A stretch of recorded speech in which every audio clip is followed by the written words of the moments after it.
Okay, gentlemen, do I need a motion to go back into open session? Motion to go into open session. Second. All in favor by saying aye. Aye. Aye. Opposed, same sign, thank you. So now we can open the door? So we are now reconvened in open session. Yeah, you probably ought to let people in here. Reconvene in open session, motion. Okay. Going off. Well, how well would that go over? Jeez.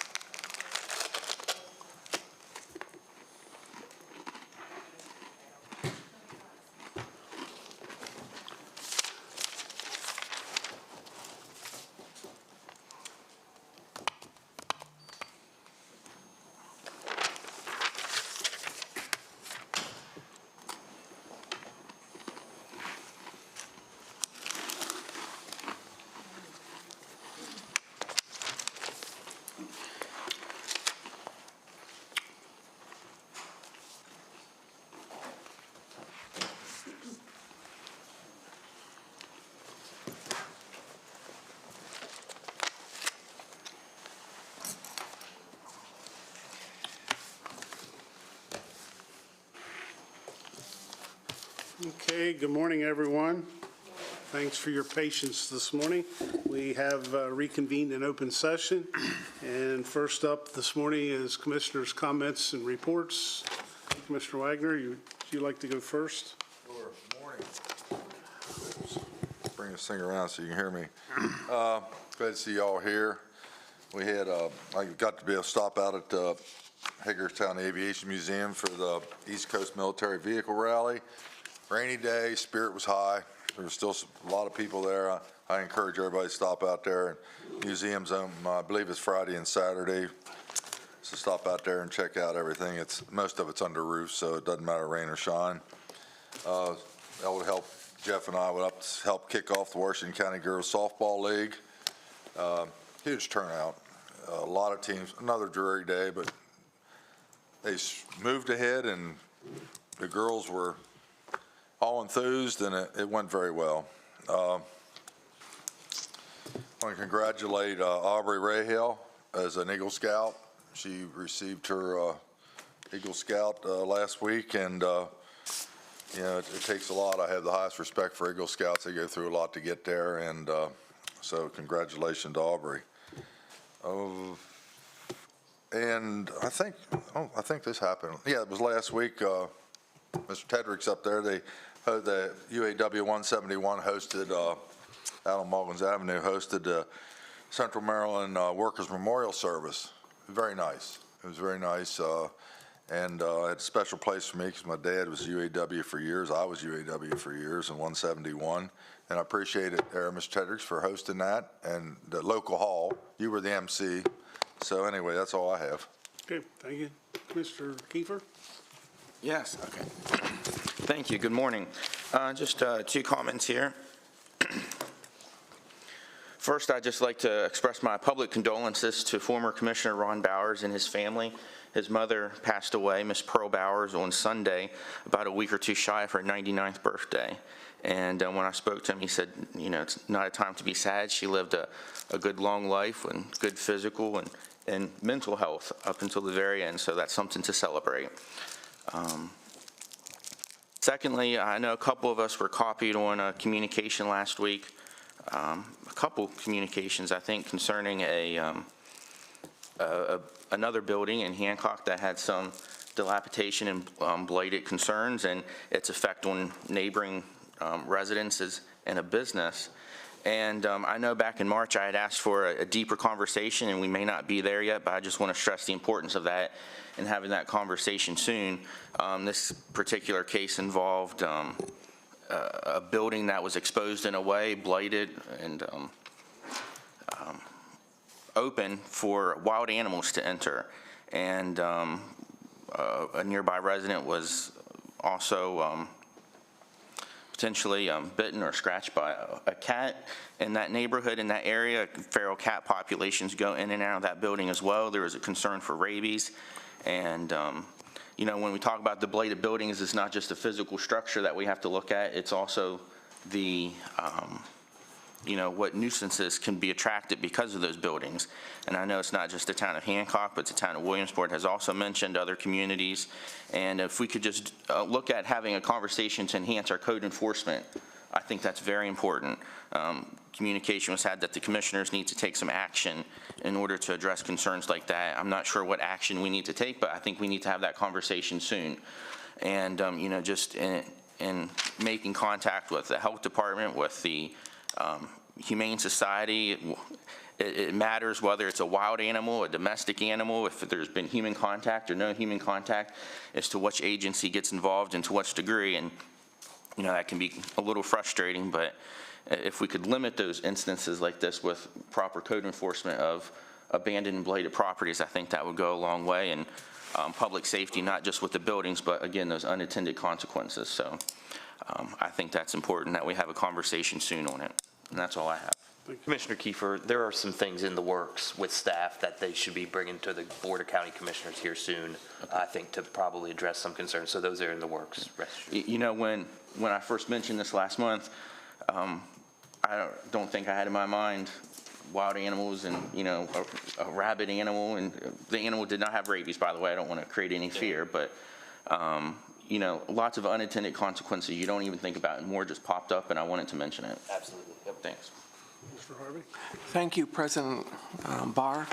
Good morning, everyone. It's another great day in Washington County, and it was a great weekend with the soft opening of the stadium with the flying boxcars, and it was a great weekend for that. A little bit of rain. Jeff was out there with me along with people from the city and elsewhere, but it was a soft opening, and it's the beginning of a new journey here for the city and the county and with the new baseball team. So congratulations to everyone that made that happen, and all the workers that were learning their jobs there over the weekend. Make a note that early voting, we're in, I think, day 6 today. Early voting sites are in Boonesboro at the American Legion, in Smithsburg at Free Library there in Smithsburg, and then at the Virginia Avenue Board of Elections site. And I encourage everyone to get out there and vote and make your voice heard. I'd also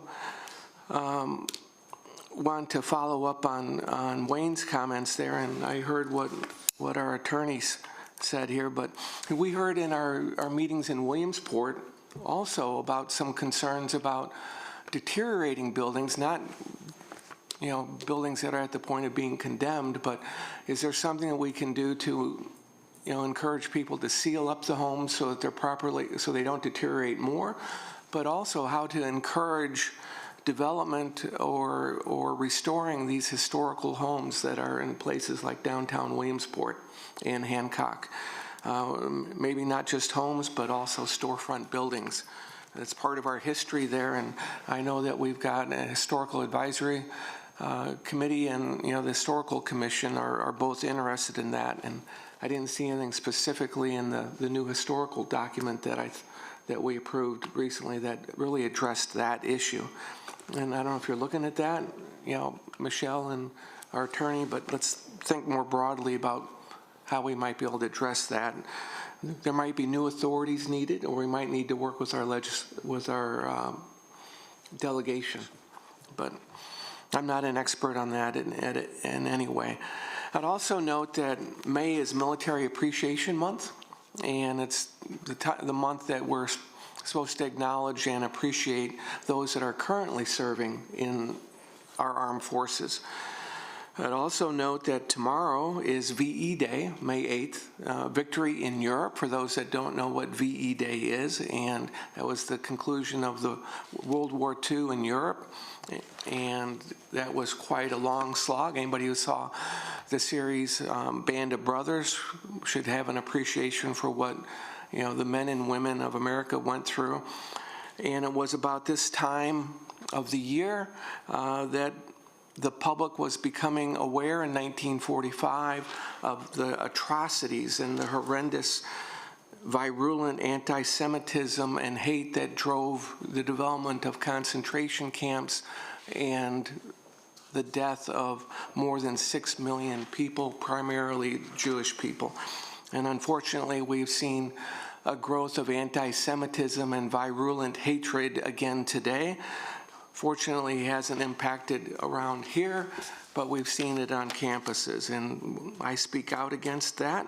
I speak out against hate of all kinds, and we just need to be aware that history can repeat itself in some ways, maybe not exactly, but there are parallels, and we're treading on dangerous ground here in our country in that regard. And at the end of the month, we've got 2 parades in Boonesboro and Sharpsburg that I'm aware of that are Memorial Day weekend. Memorial Day is where we acknowledge and pay respect for those who fell in combat, defending our country and our way of life. And so we should be thinking about that as we move towards the end of the month when we're celebrating a lot of things.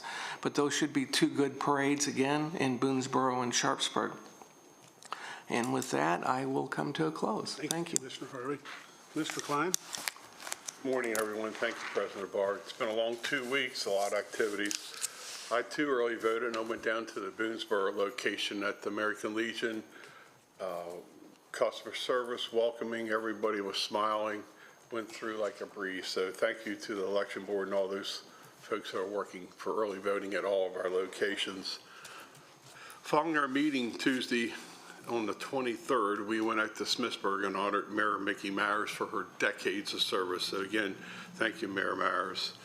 I also attended a grand opening ceremony of the Community Foundation's office off of Marsh Pike at David Lyles' building over there. I think Commissioner Barr mentioned this is National Teachers Week. Teachers Day, and thank you for that. And this is also National Nurses Week.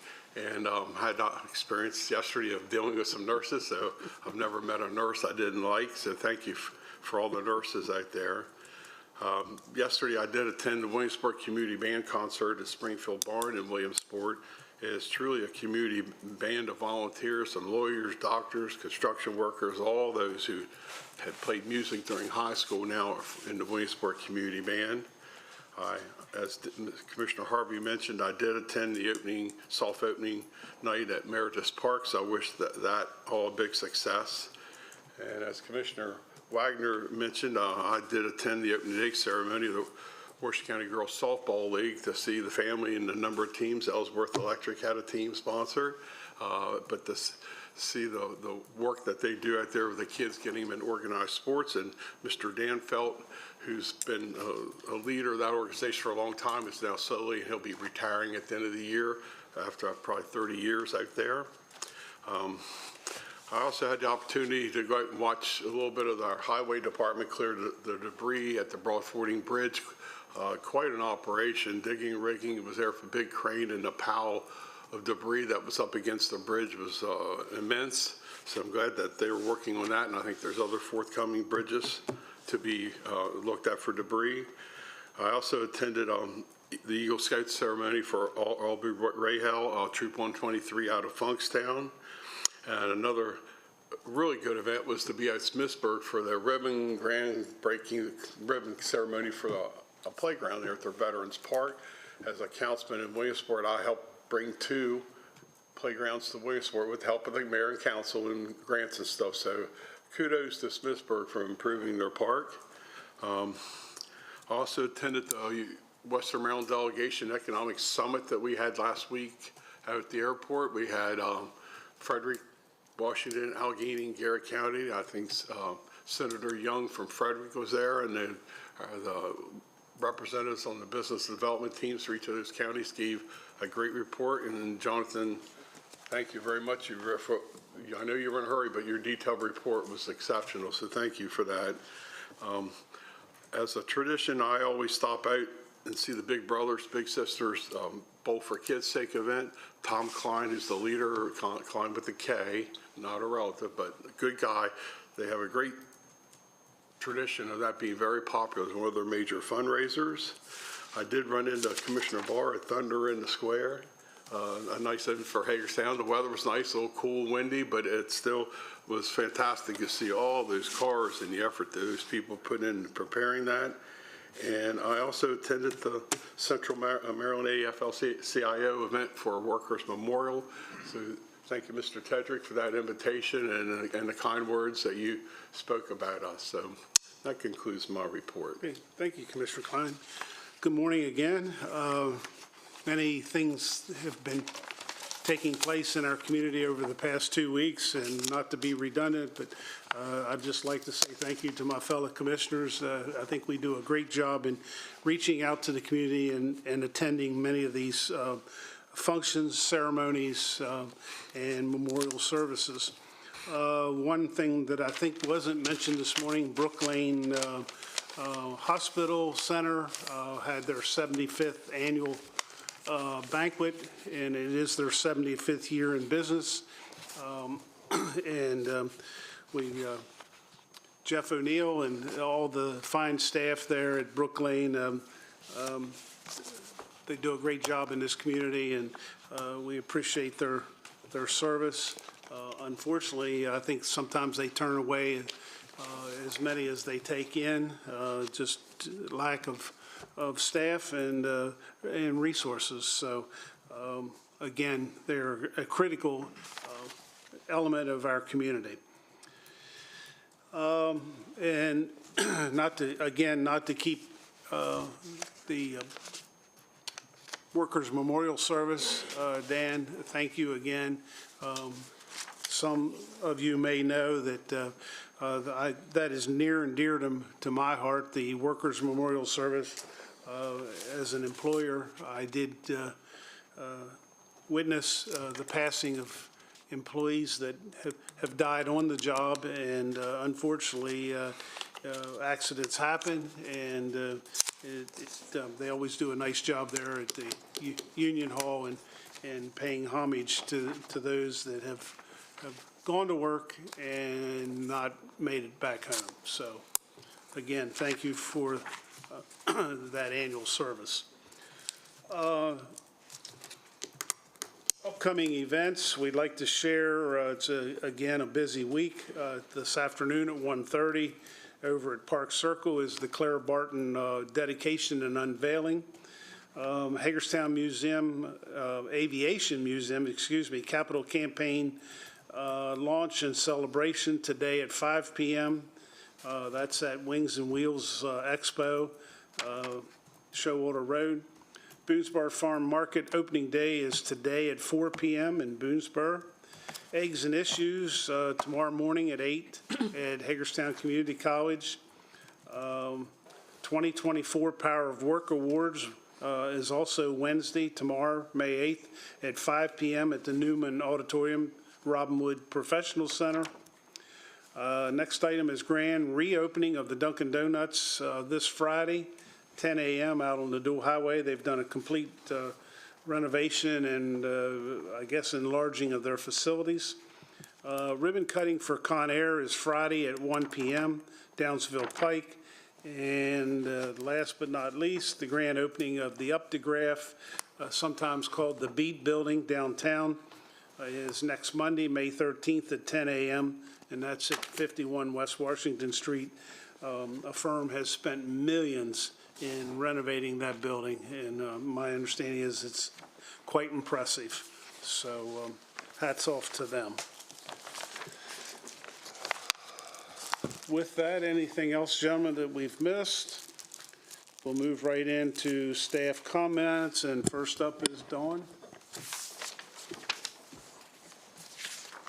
Good morning, Commissioners. On behalf of the Board of Zoning and Appeals, I am requesting a motion to appoint Timothy Amons to serve a first full 3-year term from June 1st, 2024 through May 31st, 2027 as a regular member. This is a paid board. Motion to approve. Okay, motion and second for approval. All in favor by saying aye. Aye.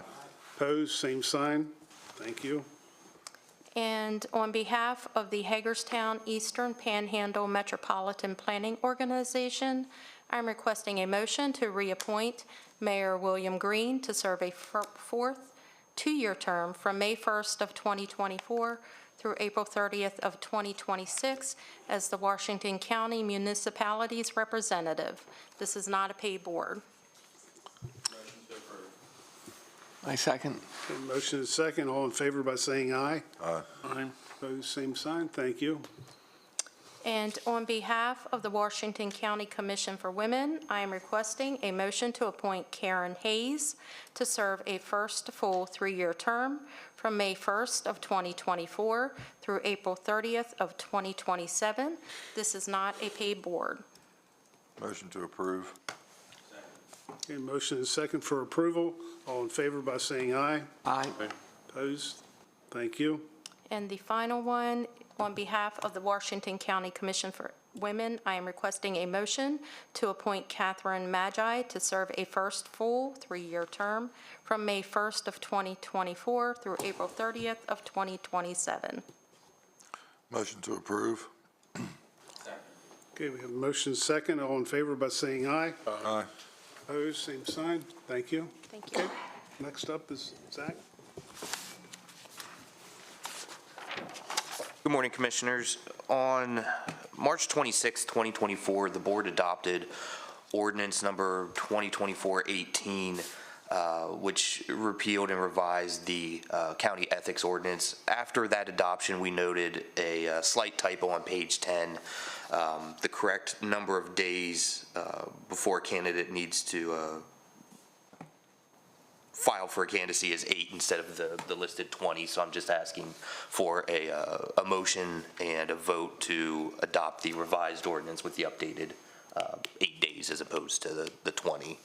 Motion to adopt. Second. We have a motion and second. All in favor by saying aye. Aye. Opposed, same sign. Thank you. 5-0. Thank you, that's all I have. That's it. Okay. Michelle Gordon. Thank you. I attended the Maryland Theater Board meeting as the county's board representative. Last week, the Chief Financial Officer, Kelsey Mace, Budget Director, Kim Edlund, and our Director of Business and Economic Development, Jonathan Horowitz, presented information to the rating agencies. I'd like to thank them for their outstanding job that they've done, representing the county's economic and financial conditions to both of all three of the rating agencies. We do expect to have completed reviews around May the 13th. I attended the 34th Annual National Fire and Emergency Services Dinner presented by the Congressional Fire Services Institute in Washington, D.C.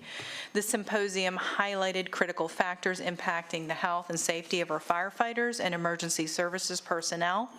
The symposium also honored individuals and organizations for their outstanding leadership and dedicated service to fire and emergency services. I attended the post-legislative forum where we heard discussion from our delegation related to the 2024 General Assembly programs, funding, and bills impacting Washington County and its municipalities. May the 15th coming up from 1 to 3:30 p.m. at the Public Safety Training Center. We do have the second of 3 informational meetings developed by our permits and inspection staff. This meeting will assist builders, residents, and businesses with the transition to the new 2021 building codes and performance standards. Our next meeting is next week on May the 14th, and that's everything that I have. Okay, thank you. Next on the agenda is citizens' participation, and I haven't read the guidelines for citizens' participation recently, so I'll do so at this time. This is an opportunity for citizens to comment about an issue or issues of county practices and interests. This is not an interactive dialogue or question and answer session. It is solely time to hear citizens' comments. Please limit your remarks to 3 minutes or less. This time, we usually go by rows, first row. If you will, give us your name and address so that we have it for the record, please. My name's Hope Klein. My address is 116 East Urban Avenue in Hagerstown, 21742. The reason I'm here is today I stand before you with a fervent plea for our children, for our future, for the very heart of our community, our public schools. The state's blueprint for Maryland's future promised an era of equitable funding, a beacon of hope for schools long neglected and under-resourced. Yet despite this promise, our schools continue to struggle under the weight of historic inequalities. The blueprint offers a lifeline, a chance to close achievement gaps, to uplift every student regardless of their background. But here's the harsh reality. The funding provided is restricted, leaving our smaller county schools, like those in Hancock, Clear Spring, and Cascade, hanging by a thread.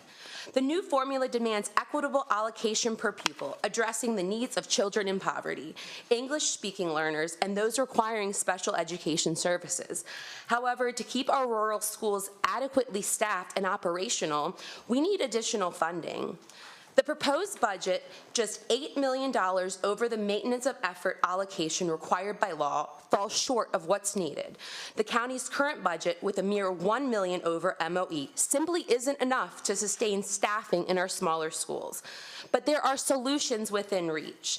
The commissioners have the power to restore the income tax rate to the 2021 level, unlocking millions in state disparity grants that could bridge the inequality and funding gap. Additionally, adjusting projected revenues, an option often overlooked, could provide the necessary resources without burdening taxpayers. Let's also address the disparity in salary scales. While adjustments are made for county employees, our educational support personnel are left behind.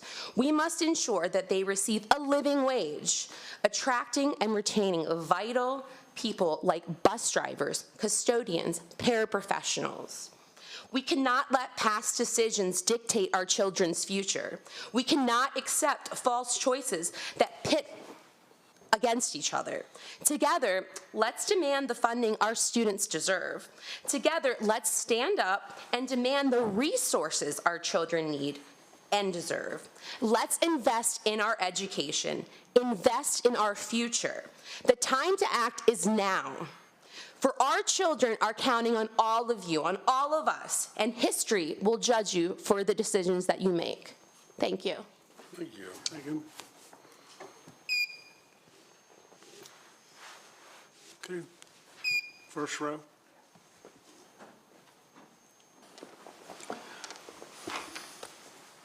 Good morning. I'm Bernadette Wagner, and my address, is it my address you want? 13010 Sturbridge Court, Hagerstown, Maryland. And I'm here as a former Board of Education member. I know that a lot has changed from when I served from 2000 to 2008. And I know that our county is working on creating a more economically viable community, and with Meredith Park and all the things that you're doing. But one of the things, and when we talk about economic drivers that really build a community and make people want to come here, is education.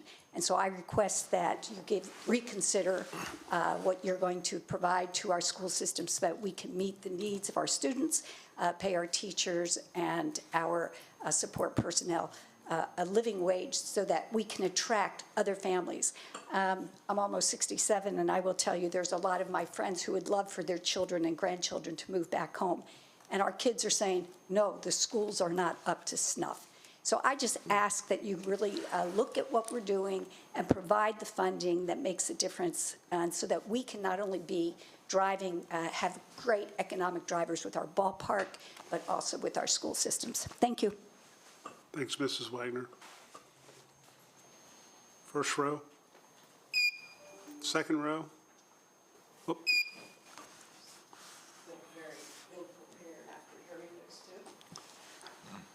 My name's Julie Dagenhart. Address is 12229 West Lawn Lane, Hagerstown, Maryland, 21740. And I'm here today with my husband with concerns of 40 and not having proper amount of officers as far as state or county officers to patrol 40 and the drag racing and the racing that goes on in our community, which affects our whole community. I put it out there, asked people, people are tired of it. Nothing gets done, nothing for years. We now have people that live down at the end of the street that race vehicles. Well, they race past our house, they race on 40, they block off the lanes. They have someone sitting on the side of the road, hits their brake, they start. The next two come up, they start. It goes on for hours and hours and hours. It's disturbing. We cannot rest in our own homes. We need patrol officers. We need somehow to be able to afford officers to come out there and patrol. I understand that the state police have 3 patrol officers in the evening, and normally it starts around 10 o'clock at night, sometimes even earlier. It goes to 1 o'clock in the morning. Then we have the county that we live in, but here's the state. So I call the county, they refer us over to the state. Now, the other day I was told that from the patrol there at the state that if they can refer it over to the county and the county can take and go patrol. But we need something. This has been going on and it just continues to escalate. It does not get any better. People need to have fines. People need to be stopped because they're racing our children, past our children and our grandchildren with no respect for our community or our neighbors. And it's very disturbing. We should be able to rest in our homes. We shouldn't be 12:30 at night, all of a sudden somebody's just out there burning rubber just to disturb the community. It's ridiculous, and something needs to be done. And I'm counting on you all to do something, whether it be with the state, whether it be with the county. I'm counting on you. We have neighbors that are counting on you because we're fed up. We're totally fed up. So please do something. May I say, you normally Yeah, don't, but I think I did talk Yes, to you, and we did. Sheriff's Department did call you. I just want to make They sure did. they know that. But something, I'm on the Transportation Advisory Committee, Yes, and there's a meeting next week, and I'll make sure that's going to be discussed or on the agenda by that staff group, okay? And have that Yes. done as well. And just keep us updated on what you see Well, I'm there. telling you, it doesn't get any better. It continues to get worse. Okay. So the update, that's what it's going to be unless someone is out there. And not just, I had the one lady the other day said, well, maybe we could talk to them. It's no talking to them. They need fined. They need to say, hey, the community's tired of this. The police officers are going to start doing something about this. Please. It's very dangerous. Somebody's going to get killed. And you got motorcycles going 150 miles an hour down the road. Somebody's gonna get killed. Thanks, Mr. Dagenhart. Thank you. And Julie. second row. Good morning.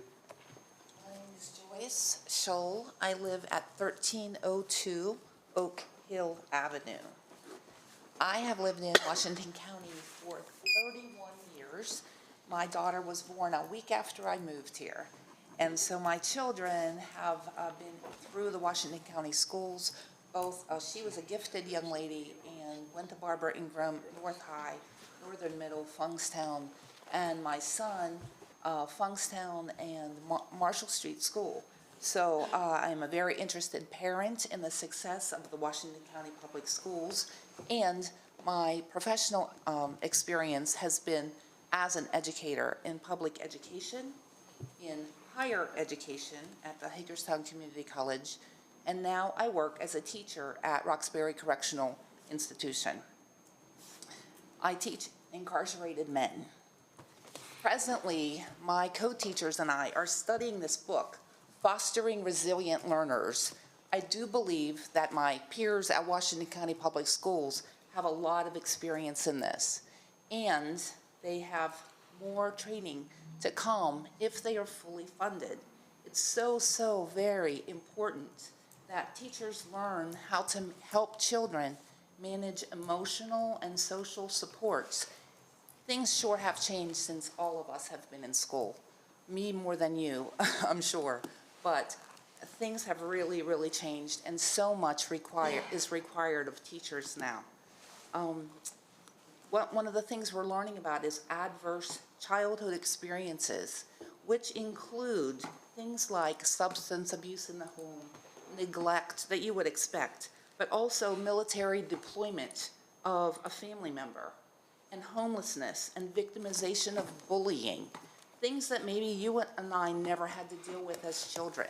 So I ask, please, that you use the power that you each wield, all of you wield so much power to help our children, to keep them out of prison by funding the schools. It's just so very, very important. They need, at a minimum, our public schools, they need to be able to provide enough to keep up with the cost of inflation. And I am willing to pay my 3.2% tax increase to make Washington County eligible for the Disparity Grant Fund. I assure you, teachers are working hard at writing grants so that they can get all the funding they can for their own classrooms. You all can do this too, so very easily. I'm sure you all have children that you love. I hope that you also have teachers and bus drivers and administrators that you love. It's an investment for our future, for Washington County's growth and beauty and smart economic development. Please fully fund the Washington County Public Schools budget and make a positive difference. Thank you. Thank you.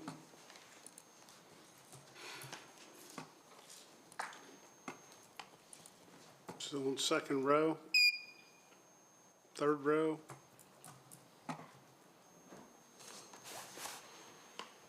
Good morning.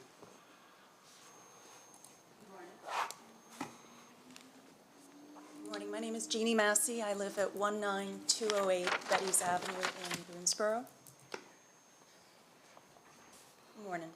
I sit before you today, not just as a concerned citizen, but as a proud parent of 3 kids. Our family's deeply invested in the public school system. Our kids have thrived at Fountaindale, Rockland Woods, Emma K. Daub, Springfield Middle, Boonesboro Middle, North High, and BISFA. In each of these schools, our family has attended innumerable events, supported PTA fundraisers, volunteered, and supported our kids by helping them with homework so that they and their peers could continue to grow, supporting the staff, supporting the faculty.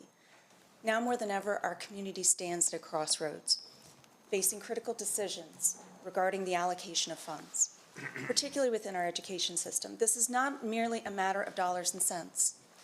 It's a question of investing in the foundation of our county's prosperity, the well-being of future generations. By failing to meet the Board of Education's proposed budget, we risk jeopardizing the future of our small rural schools.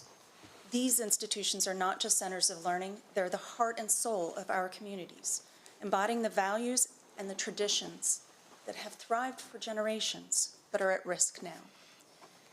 Their success is not just measured in test scores, but in the strength of the bonds they forge and the sense of pride they instill. I urge you to consider the options available to us, whether it's restoring the income tax rates, being more realistic about projected revenues, or reallocating budget priorities. Let us choose a path that reflects our values of fiscal responsibility and local control. Let us prioritize the needs of every student, of every teacher, of every school, in every neighborhood, ensuring that no student is left behind. Just as my family has supported each school our kids have attended wholeheartedly, I implore you to fully fund our local elementary, middle, and high schools, every one of them. Let us rise to the challenge of investing in education, supporting our communities, and securing a future where every child has an opportunity to thrive. Thank you.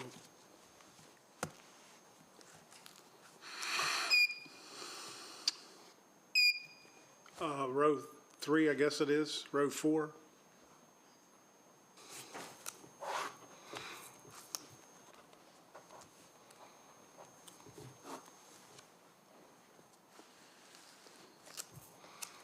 Good morning.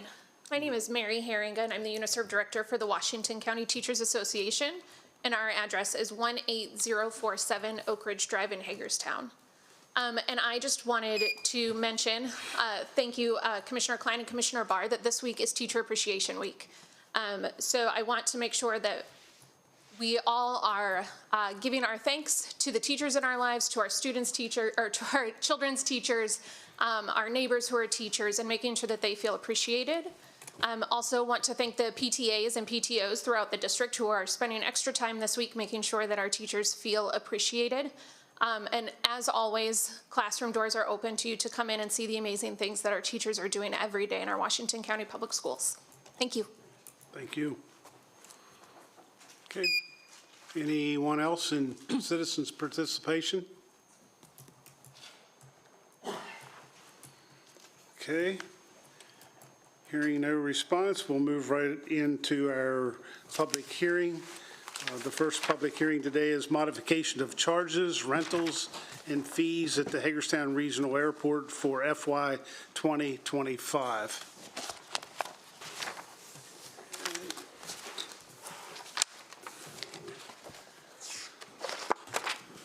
The purpose of this hearing is to hear public testimony concerning the matter.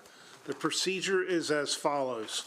We will first have staff introduce the matter, after which the hearing will be open for public comment and testimony. Each speaker will be given a maximum of 3 minutes to testify.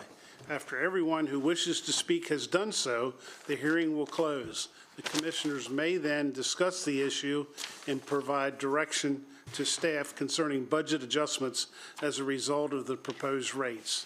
The budget will be the subject of a public hearing on a later date. Neil Dorn, the Hagerstown Regional Airport Director, will now introduce the matter. Do we need to make anybody swear in? Good morning, Kelsey Mace, Chief Financial Officer. Neil Doran, Airport Director. Thank you very much for your attention to this matter. As we prepare the fiscal year 25 budget, we've given consideration to the airport's needs. We have noticed that the airport faces a number of big-ticket items in the future. We do have to contend with expensive maintenance responsibilities. We have to contend with our needs to comply with the FAA's strict requirements and also the TSA, which sometimes their mandates and requirements are often unfunded type mandates. We can certainly provide you with more detail about what some of those ticket items are. But the thought was, an observation was made that perhaps the airport's ability to absorb costs is in some degree diminished. What we mean to say is to absorb costs that are normally at other commercial service airports paid for by users. And so what we've done here is we've identified ways where we could establish a modest proposed fee that could help recuperate some of the costs that we're seeing for things like airport security badges, our providing of trash dumpsters in the T-hangar area. I would also like to point out that this would be a little bit of offsetting revenue that would support rising expenses for our fire department, for our airport maintenance department, and our security department, sub-departments that typically do not generate a lot of revenue but are vital to airport operations. We're seeing rising inflation as well. In the matter of the hangar rentals, we're proposing a 4% increase. We would just like to point out that during the pandemic, we had 2 successive years where we did not adjust the rates at all. And so that is a factor in this proposal to rise at 4%. We do want to keep our airport attractive to business and to users, and at the same time, we want to meet with our requirements to the FAA. We'd just like to point out, when we accept our FAA grants, grant assurance number 24 says that the airport will maintain a fee and rental structure for the facilities and services at the airport, which will make the airport as self-sustaining as possible under the circumstances existing at HGR, taking into account such factors as the volume of traffic and economy of collection. So that's what we're striving to do here, is comply with our grant assurances and having a fair and reasonable fee structure. And as an enterprise fund, we just like to make sure that our airport tenants and our businesses understand that we operate as an enterprise fund, which means we're seeking to balance revenues with expenses, and as a result, not to have to ask for general taxpayer dollars year over year. So that's something we would like to maintain. I'd also like to say things are good at the airport, operationally speaking. By just about every metric, we're performing better than we have in the past, and so we'd like to maintain that and have some modest growth. But we just see things coming on the horizon, federal mandates that we just need to be able to comply with those things. And so it will take necessary amount of resources, both dollars and staff. And so be happy to outline the nature of the proposed fees or answer any specific questions you might have for me. Don't we go to public comment Yeah, first? I guess say, Is it necessary to go through each individual fee, or is just stating the 4% increase for T-hangers and establishment of additional fees as presented sufficient?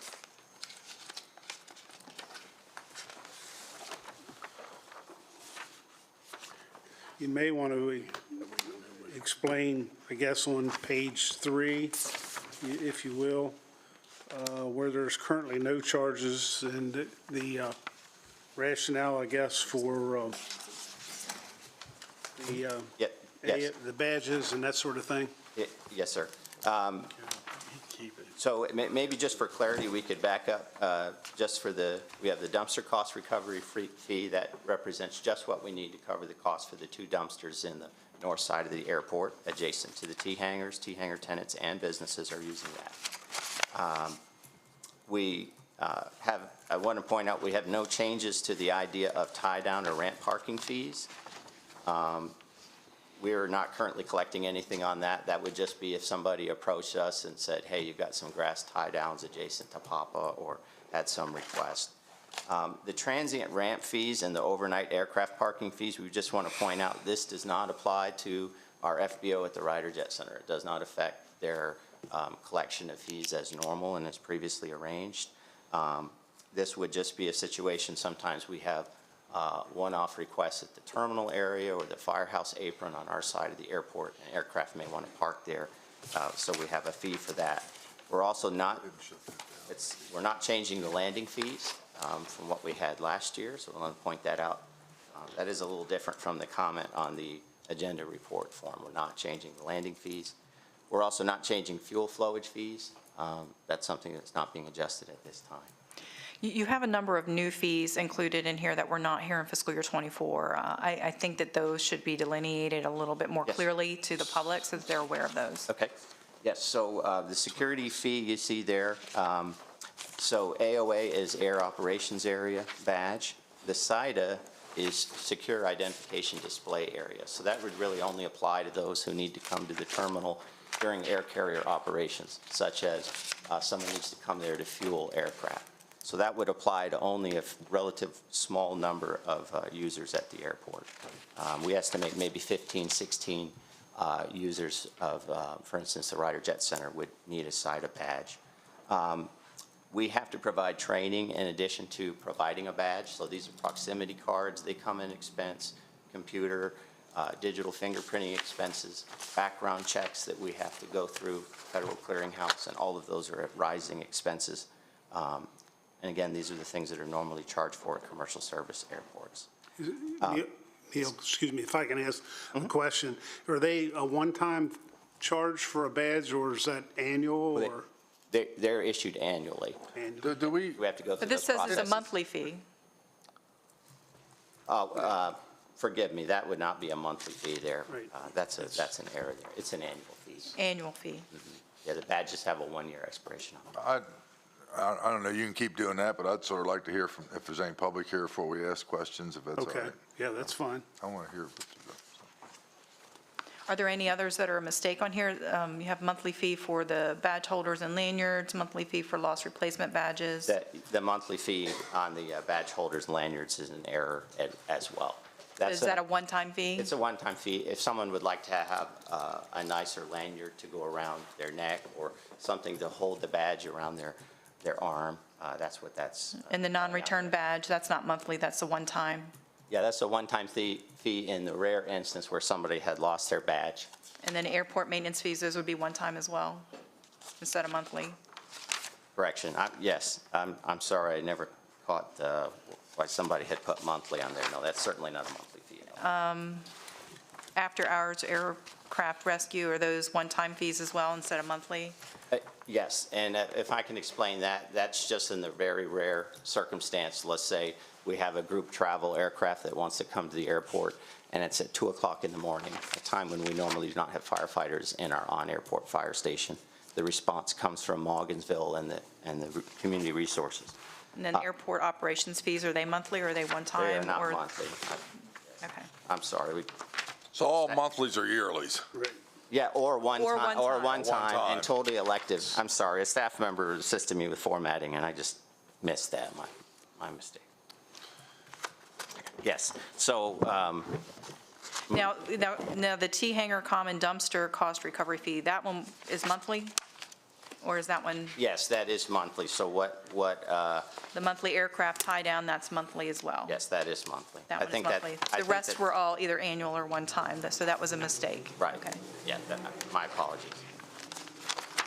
Yep, and a lot of these fees, you pay them if you need them. For instance, if somebody is moving into a new T-hanger, our staff was taking upwards of an hour or two and going down into town and buying a padlock and issuing that padlock and incurring time and expense. And some of these locks are very expensive locks, master lock keys and things like that. So this is just recovering the reasonable cost that would be associated in providing that service. Okay. It's not a monthly thing. Yeah, I think that mistake created some confusion. Yes. Sorry, I'll get my eyes checked. I have jumped out of protocol here. So at this time, we will now open the hearing for public comment. Anyone wishing to comment, please come forward, give us your name and address, and tell us what you'd like us to know. So with that, I'm going to ask first row, second row, Carolyn.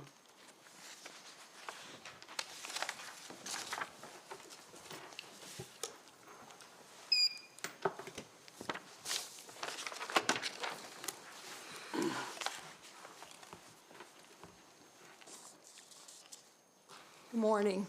I'm Carolyn Moats. I'm the Director of Business Development at Ryder Jet Center, which is located at 18421 Henson Boulevard.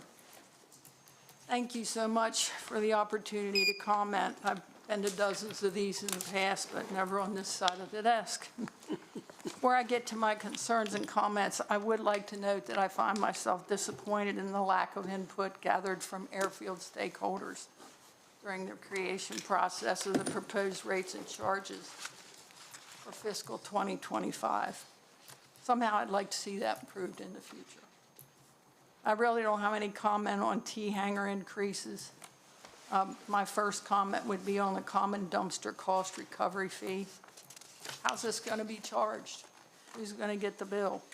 Can tenants opt out if they take their trash home? Isn't that something that should be included in the cost of rent? I've not ever heard of such a fee, and I'm really a bit floored by it, frankly. The next couple of fees require no change, so I don't have any comment on those. But I'd like to go over to miscellaneous fees. In case there's any confusion about the SIDA badges and the AOA badges, let me just tell you that I know of two entities on the airfield that you need a SIDA badge. We are the fuelers of Allegiant. When that terminal apron turns into a SIDA area, we have to go over and fuel those airplanes. We went from $0 to $100 annually to do that. We have at least 20 employees that are going to need those badges every year. That's $2,000, folks. The only other one I know of is your Part 121 operator down over the hill, which if Allegiant needs a light bulb replaced in the cockpit or something of the sort, plane can't take off, they need a $100 badge to come up there and work on an Allegiant airplane. So I really think, since this says in an asterisk that these fees are not for airport employees, TSA, they're not for law enforcement, why didn't we just say they're for Ryder Jet Center? Because really, that's what they're for. And I'm opposed to it.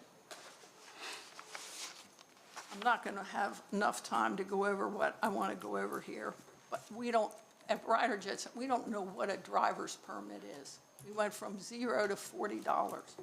I have no idea what that's for. I'd like to have an AOA badge for the folks that work for us, but frankly, they need a SIDA badge to go work on Allegiant, and that is something we try to support at Ryder Jet Center. We do not, that is their fuel that we put in their airplanes. That is not our fuel. I have 13 seconds and I'm going to run out. I have more to say. Yeah, no, please. Take another minute. Yeah, well, Ryder Jet Center receives Allegiant's fuel. Allegiant pays for it, it comes to the airport. We process it. Don't charge them for that. We make sure it's pure. We put it into the Ryder Jet Center trucks. And then when it comes time for these planes to be fueled, we have to be there whether the plane is late or not. We do have an agreement with Allegiant that we pay them, they pay us, to put that fuel in their airplane. We do it at cost. The reason we do it at cost is because we know how fragile that airline is. If you look on the list of airlines, of airports that Allegiant serves, there's about 100 of them. Hagerstown has like the third least enplanements of all those airports. This is a fragile service. We want to preserve it for the community. We will do what we can to keep Allegiant at the airport. But to charge us $100 to go through that red line is just unreasonable. I don't know what a badge holder and lanyard is for. I'm assuming that that is something that is not possibly required, but something we can take advantage of. Finally, the airport maintenance fees. I've never heard of those prior to this week. What I'm hearing loud and clear is it's not a business-friendly atmosphere. If something breaks on the airfield, it better be from Monday to Friday, from 6:30 in the morning to 3:30 in the afternoon. So what happens when something breaks, like a gate, or people can't get in and out or whatever? They come to Ryder Jet Center, and we do what we can to fix them. I'm sorry, but to charge people $75 to report to the airport, fix a maintenance issue that needs to be attended to after hours, and most of the hours are after hours. The airport's open 24 hours a day, 7 days a week. I'm opposed. I think you could be more reasonable with that. And I think that's really about all. I'll keep it as brief as I possibly can. But I do thank you for your time. Thank you, Carol. thank you. Okay. Other public comment? My name's Ali El-Mohandes. I'm speaking for Plain Care at 14532 Oak Springs Road. I have to commend Ms. Moser for her presentation. It's relatively accurate. There's always disagreements between people, but I think 80–90% of what she said is correct. Plain Care at the airport has 17 to 20 families that are depending on Plain Care, and it's not a huge moneymaker. And adding SIDA badges for people that are coming in through one gate to work at the airport and leave is a regulation for the airport and not really something to do with the actual tenant that's on the airport. So if I'm leasing land from the airport, I expect that to be providing all the services that are included. As an example, the trash that the gentleman was talking about in the dumpsters at the north end of the airport, kind of don't understand exactly how that's going to be done, since somebody will say, well, I don't use that dumpster, and somebody says I will use it. Does it have a lock and key where they're going to open and I put one bag in or two bags? So I can see a few cents added onto a T-hanger fee, and it's just a global use of the garbage for the airport. But I don't really see the nickel and diming as a reasonable option. I have to commend the airport. We had some discussions before on what needs to get done and what doesn't get done on the Papa ramp, and they have been easy to work with. So I appreciate that. The increase in the cost of the T-hangers, I understand that there should be, I agree with that, an increase. Whether it's 4% or 2%, or that's just a matter of inflation to be discussed. In general, I find that the prices for the T-hangers at the airport, and I have a hanger, is reasonable compared to other airports in the area. In fact, it's less expensive. Why there are not more T-hangers and allowing people to build or participate with the airport, partially funded or communally funded or joint funded, or in some manner the airport can help to increase the availability of these hangars. Not sure why that's not happening, even square hangers. The third issue that I have is, so the first one is the badges. I think that's an airport issue concerning airport personnel. It shouldn't affect tenants on the airport. That's the reason we're here today. The other issue is I find since we work at Plane Care, we have a lot of planes coming in, whether they're using kerosene, Jet A, or whether they're using low lead. They don't want to fuel at the airport. And the reason they don't want to fuel, because Johnstown, 20, 30 minutes away, or Leesburg, 20, 30 minutes away, is at least 30% decrease in price. As an example, $7 and change for kerosene versus $4.99 at Leesburg. I think that if somebody studied the issue, the volume that would be available in gallons or pounds used would far outweigh what people are doing. Why would I fly 20, 30 minutes away to get cheaper fuel if I can get that at the airport? It would increase the rider ramp and the restaurant. It would increase the volume of gas that's produced or sold at the airport, and it would make it more accessible to general aviation. I don't want to take up too much of your time, but I'm available.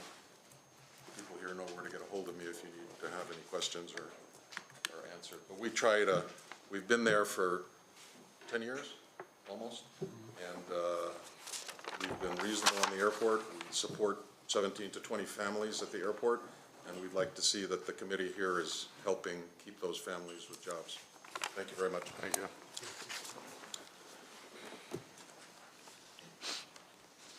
Okay, anyone else would like to comment this morning?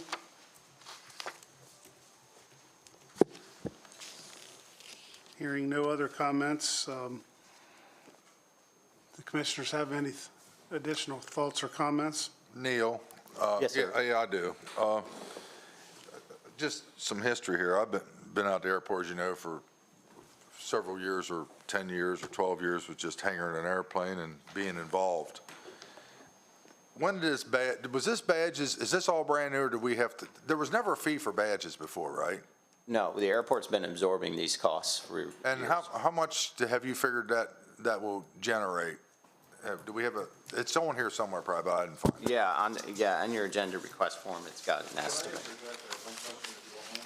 I never received a paper that says these are the costs of the fees. Okay, all right.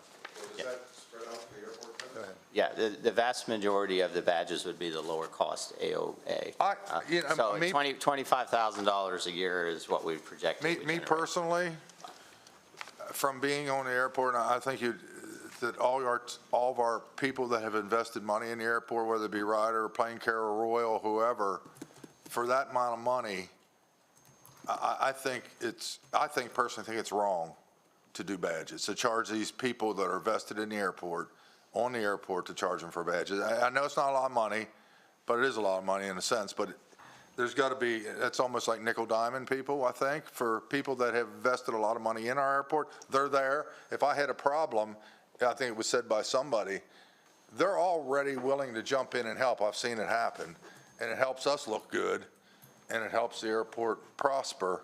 That's just my opinion, because I've lived it, and I've seen it happen, and they're always willing to help, whether it be, like someone said, a broken gate or a plane dead on the runway. Somebody's out there pulling that plane off. They make us look good. Right. It's a good place to come. I do disagree with the fuel prices, though. I think, to me, I'm not going to fly 30 miles to get cheaper fuel anyway. Not when you have such a nice airport like we have. They might, I know some people would do that. Martinsburg might be cheaper and they might get fuel up before they come and they don't have to fuel here. But I think we're good there. I personally do. As far as T-hangers go, I agree. There has to be rate increases. I paid it for a long time. I think that, there has to be better maintenance on some of them. And I'm not throwing stones at staff, but, I had a door that didn't work for 2 months for it. They fixed it. And so I think if you're going to charge more, and I get it, it's inflation, I think it should be charged more. Because we are about the cheapest game around, and we had T-hangers. Now I think there's a waiting list. I think that possibly we pay more attention, and again, your staff does a good job, but we pay particular attention to the people paying a lot of rent on T-hangers and seeing how they make sure everything functions. Hey, you guys got any problems? Could we help you with? Because we are the landlords. Thank you very much for your feedback. I would just interject one comment on the matter of the badge costs. So we're currently a TSA category, and the TSA is talking about potentially upgrading our security category. That's something we're not in control of, as you know, and we will have to immediately comply. So that could mean that we have to issue hundreds of badges. With that badge, we have to do training, and so we have one staff member to do all of this training, and so we wanted to move to a computerized, based, standardized, professional platform of training, which will save our business tenants time and money to be able to take care of that and get that done. It would be documented. If we're audited by TSA, that would be an excellent way of showing our compliance with all those requirements. And right now, the airport in some situations has costs, not counting staff time, of nearly $100 per badge. So let's say we have to issue 300 badges, that's $30,000 cost.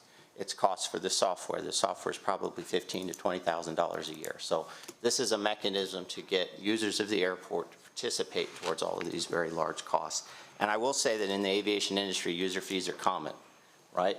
When you buy that aviation fuel, there's a federal tax that goes into the Airport and Airway Trust Fund, and that's where the federal money comes from for our grant projects, our AIP projects. I still disagree. I think if you're a tenant, we're raising hangar rents, fine. Probably going to be a parking fee eventually. It's probably going to be a passenger, whatever that is, soon. And I'm not from the school of thought you have to ease it in, start charging people to ease something in. That's just not me. Maybe everybody here disagrees, that's fine. But I don't think when we don't have to, we penalize our tenants, other than hangar rents, penalize our tenants, whether I heard from Plain Care Royal, I've heard from the FBO. That's just my thoughts on it, so. But I get what you're saying, Neil. Yeah. I sit on your meetings every month. Yeah. I understand what we're up against but it seems like this is a small piece that we can give our tenants a break on, because it could escalate if it's mandatory eventually, and it could escalate into costing our tenants, $2,000, $5,000, $10,000, $20,000 a year. So why do it now? That's just me. Neil, if I could ask, what is the difference between the AOA badge and the CITA badge, and what are they used for, and when would one business need one type versus the other? Right, yeah, so our secured identification display area is the highest level of security, and it's adjacent to our air carrier terminal. That's where the airliner sits. So only folks that need access there need the CITA badge. How many entities would you say that would be? County government? Our staff, including our firefighters and our ground handlers, have CITA badges. The Ryder Jet Center fuelers, it's correct, 15 to 20 users of their staff. Certainly not all of Ryder Jet staff need to come over for that purpose. And then it could be one or perhaps two of the mechanics at Plain Care that are contracted on occasion to come provide maintenance service to Allegiant when they need it. And But it would not be all the employees of Plain Care. It would not be all the Ryder Jet employees, no. When it says badge fee waived for law enforcement, do they, because they're a member of law enforcement, do they not need a CITA badge, or? Yes, the sheriff's deputies and the interior of the terminal. They would still need one? Yeah. Okay. So it's just basically Ryder Jet Center? For the more expensive badge, yeah. Okay. The lower cost badge would be something that others would need if they're accessing the airfield in particular. I will say many times there's vendors, there's contractors, there's surveyors, there's others that need to come out and, they're being paid to do a project at the airport. And they haven't had time to go through the training class and other things, and so they need an escort. And they need a staff member to be out there with them the whole time, 4 hours a day, 8 hours a day. That's what some of the escort fees are about. But if they get a badge, again, this is somebody that's coming, they have a commercial activity, they're making money, right? A mechanic who comes and works on that Allegiant airline flight is going to bill Allegiant. Absolutely right. RyderJet Center is not making a lot of money on the support of fuel activity for the air carrier. We appreciate their support. We know that that's not, it comes at a big cost and a complexity to them, so we understand that. Our having a fee is not make or break about whether we can charge RyderJet Center or not. But I do think we should have a badge fee because we're going to need to issue many, many more badges, and the strain on the one staff member to train hundreds and hundreds of people every 12 calendar months. We need to have these programs, and we need to do what other airports do. I mean, this is just common. This is the only airport I've ever seen or ever heard of, commercial airport with airline service, that doesn't charge for badges. This is the only airport that didn't charge parking, PFC, whatever. We've just absorbed over the years these costs. And because we have the big ticket items, whether it's big paving responsibilities, roofing responsibilities, HVAC, all of these things are just mounting on our modest, $2.5 million budget. We're just trying to get ahead of it and cost recover in small, modest ways. We said globally this would be $60,000 on an entity that generates, $300+ million in economic activity every year. So we didn't think it's going to put anybody out of business, but we can certainly adjust in who this applies to or what we propose charging. The important thing is we feel the airport has the right, just like any other commercial service airport, to charge for the things which are normal in our industry, and that's what we're asking for. Neil, I appreciate the presentation, and, I was struck by Carolyn Moat's comments too, because they resonated with me. I'm not a user of the airport from a private plane perspective. I don't know the operations out there. I've learned a lot from you over the last 18 months.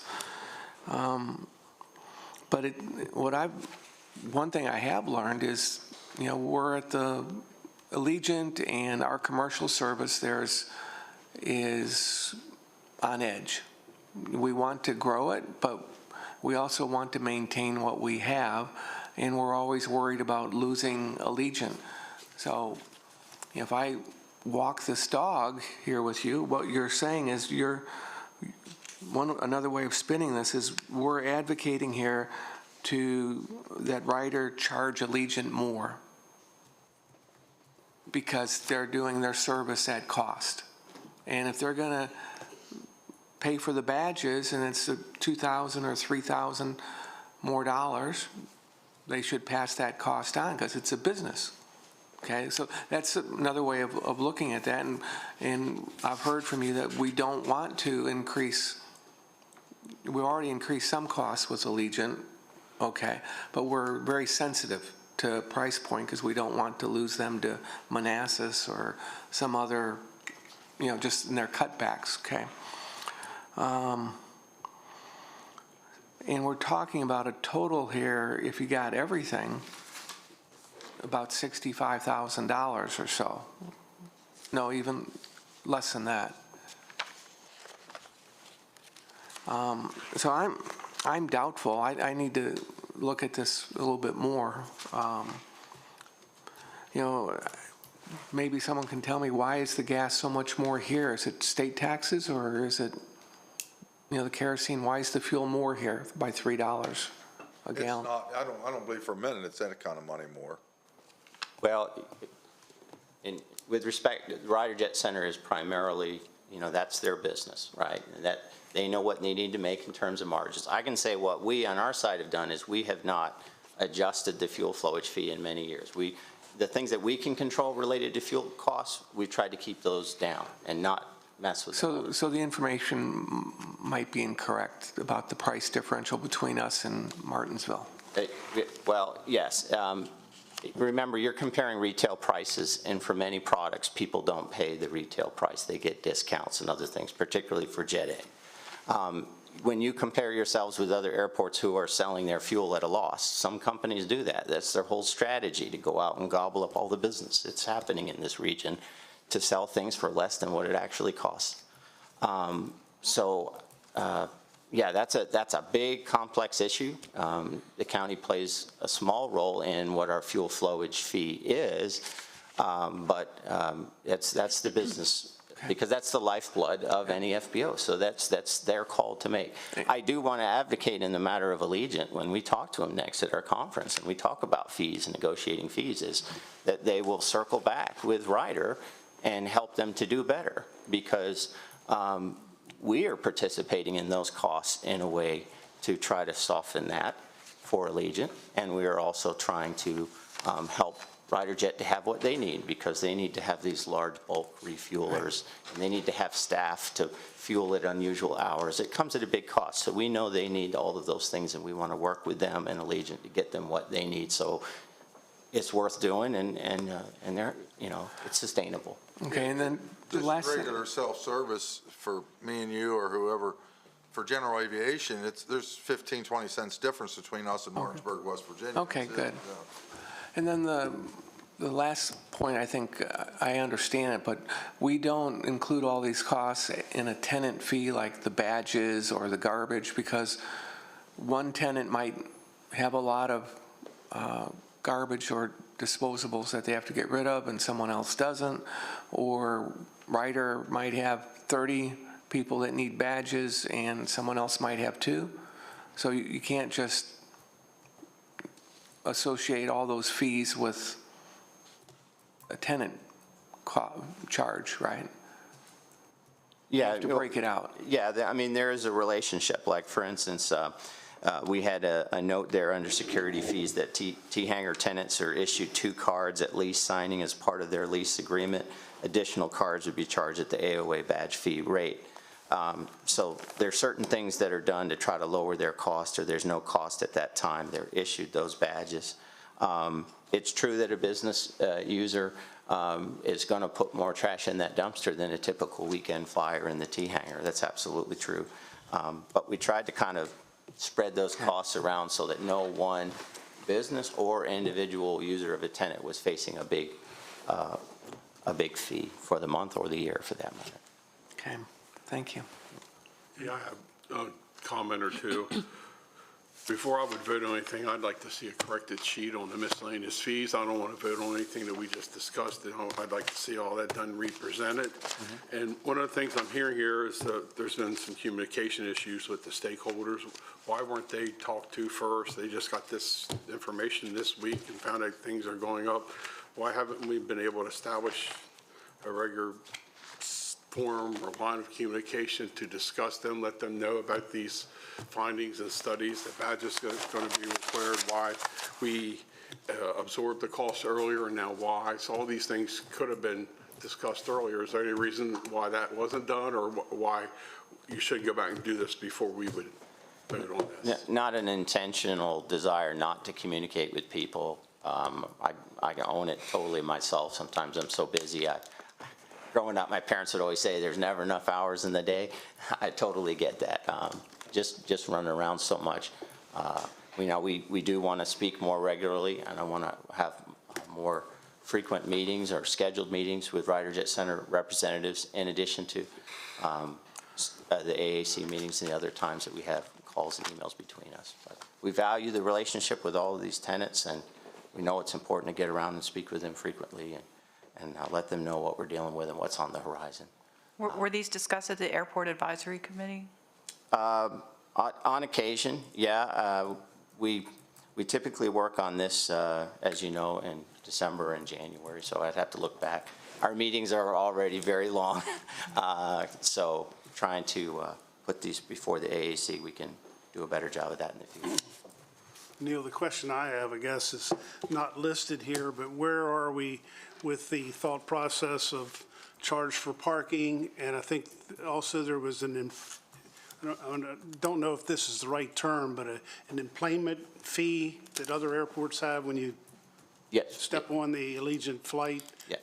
So the terminal parking fee is there at the bottom under airport operations fee. That's terminal ground vehicle secured parking lot use fee. So we have the first hours free per VOCC feedback, and then the daily max is $5. So that's listed there. The passenger facility charge is, we're working with a consultant, we're preparing the application that would go to the FAA, and we'd have similar, public hearings, other things. We come before you with all those particulars, and then that is a communication back with Allegiant, and they would collect that money and remit it back to us. So that process is also moving forward. Yeah, I realize it was listed here, but I guess for me, the cash cow is probably the paid parking. When you ride out there right now, there's hundreds of cars. I'm sure that once the fee's enacted, there'll be less cars in the parking lot. But nevertheless, if you do the math, I think that's the real cash cow in all this equation. Any thoughts to maybe some of that would circumvent or supersede the cost of badges and the mundane things that are required? Well, yes, absolutely right. It will help in so many different ways. Predicting exactly how much it would generate would depend on utilization and the number of available spaces and that sort of thing. But yes, you're right. All that would help with a lot of these needs. Okay. Any other comments? At this point, I'm going to, yes, sir. It's closed. It's closed. It's closed for public comment. Okay, I'm sorry. Sorry about that. Public hearing portion is closed, or the Public. comment. I was just going to support. Well, we do this, then we got to let everybody, and that's, sorry about that. It's more of a process. So, okay. So with that, then, the public hearing is now concluded. Commissioners' comments, any further comments? Put this on the agenda at a later date. What's your pleasure? I'm not going to vote on it today. If I vote today, it'd be no. I'd like to see the stakeholders contacted and get more feedback from them. And I'd like to have a more accurate sheet. No offense to whoever, an honest mistake. I'd like to see that sheet presented accurately so I know what I'm voting on other than the conversation that's in writing.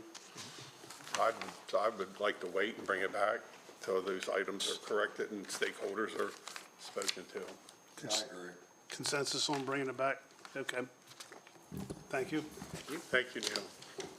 Just kind of curious, along with that, I certainly agree. With our public budget hearing being next week, are you anticipating any changes this budget cycle, or would that push it back into Good question. next year?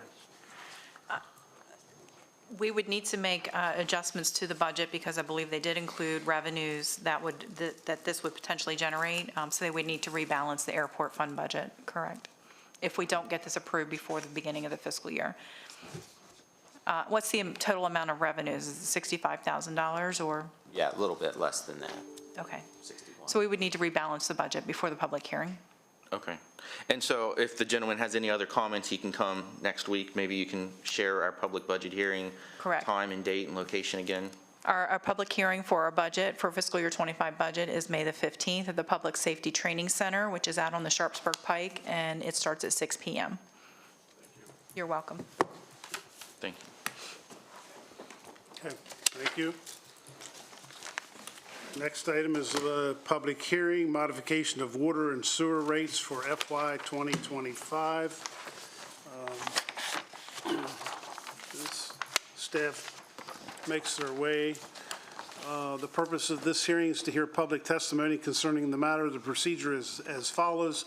We will first have staff introduce the matter, after which the hearing will open for public comment and testimony. Each speaker will be given a maximum of 3 minutes to testify.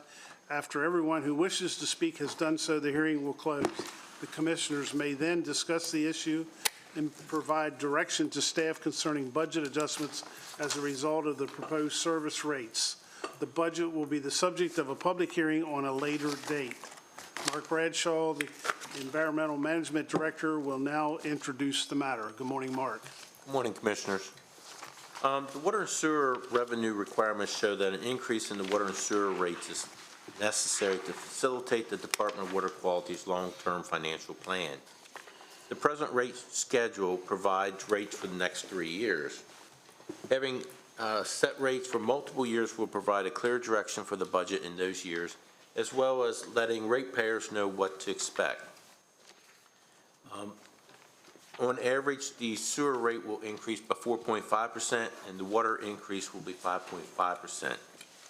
Based on those projections, the sewer fund will receive an additional $562,000 of revenue, and the water fund will receive $48,000 revenue. Just for information purposes, we are seeing increased costs in chemicals. Our equipment costs are going up, vehicle costs, power. These are all expenditures that we are seeing substantial increases in our budgets. And in order to take care of these expenses, we need to generate more revenue to offset those expenditures. So that's why we're requesting the multi-year increases of 4.5 and 5.5%. Okay. So just to go into a little bit more detail, so that 4.5% is average per year over those 3 years. The proposed rates for ’25 would be an average 6% increase for sewer and a 5.6% increase for water. For FY '26, 3.5% for sewer and 5% for water. And then fiscal year '27, 3.5% for sewer and 5% for water. So for fiscal year '25, for the average residential customer at 6,000 gallons, it would be a $10.97 increase for sewer and $10.61 for water. Overall, for the 3 years, the total increase combined would be $24.80 or 13.65% for sewer and $31.30 per quarter or 16.47% over the 3 years. Additionally, there are not currently any proposed changes to allocation fees, administrative fees, or laboratory fees. It would just be the water and sewer metered rates. I'd also like to point out that in fiscal years 20, 21, and 23 for water, there was a 0% increase for customers, and for sewer in fiscal years 23 and 24, there was a 0% increase for customers. The average increase over that 5-year period is about 2 to 3%, because we had several years without an increase at all. What was the average again? 2 to 3%. For those years, that was cumulative. Cumulatively, correct.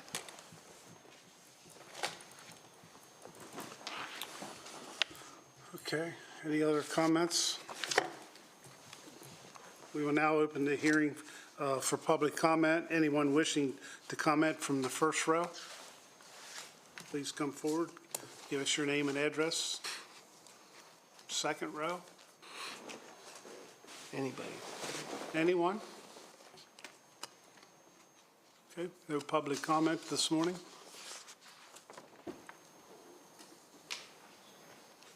So commissioners have any other comments or additional thoughts? Yeah, I have a thought or comment, if I may. Don't we close the public When we go 0%, Close it first.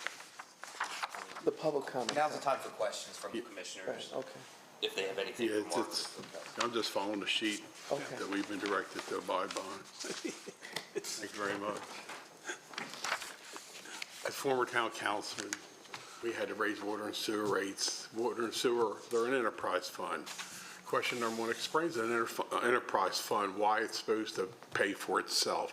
So why these increases are necessary, but when years that we went 0, it compiled or complicated the problem that maybe future rates would have to increase because we decided to give our citizens a break on rates. I know that one year we wanted more money going back, and inflation was starting to hit 3, 5, 10, 15%. We were trying to help the citizens keep a little bit more money in their pocket, but would you explain what happens when you do a 0% increase and how it compiles to what rate we're doing to suggesting today?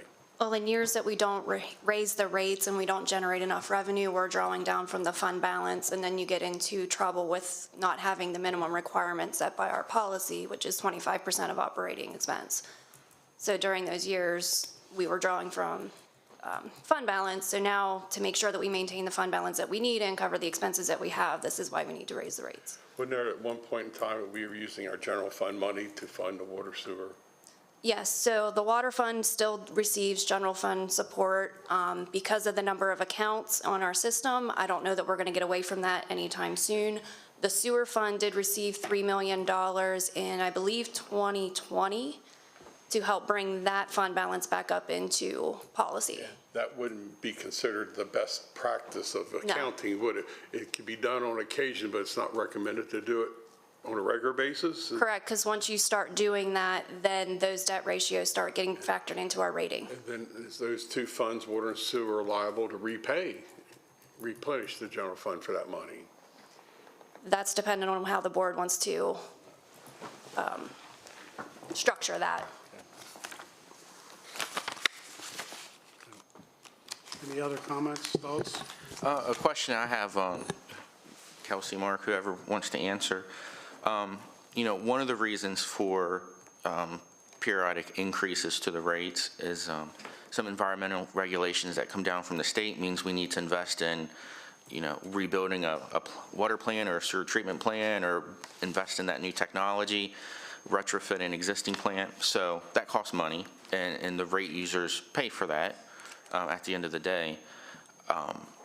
Just kind of wondering, the 3-year window we're looking at now, are there any anticipated or known regulations that require us to invest in the next 3 years additional money, and maybe locking in the rates now might, maybe we don't need as high of a rate in a future year, or maybe it's too low of an increase for an unforeseen upgrade?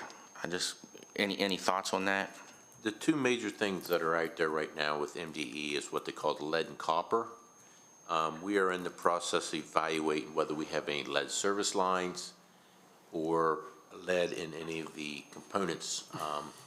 And when that's done, then we will probably have to go in and replace all of them, which will be an expense. So far, we have not located any lead lines in our stuff from our records.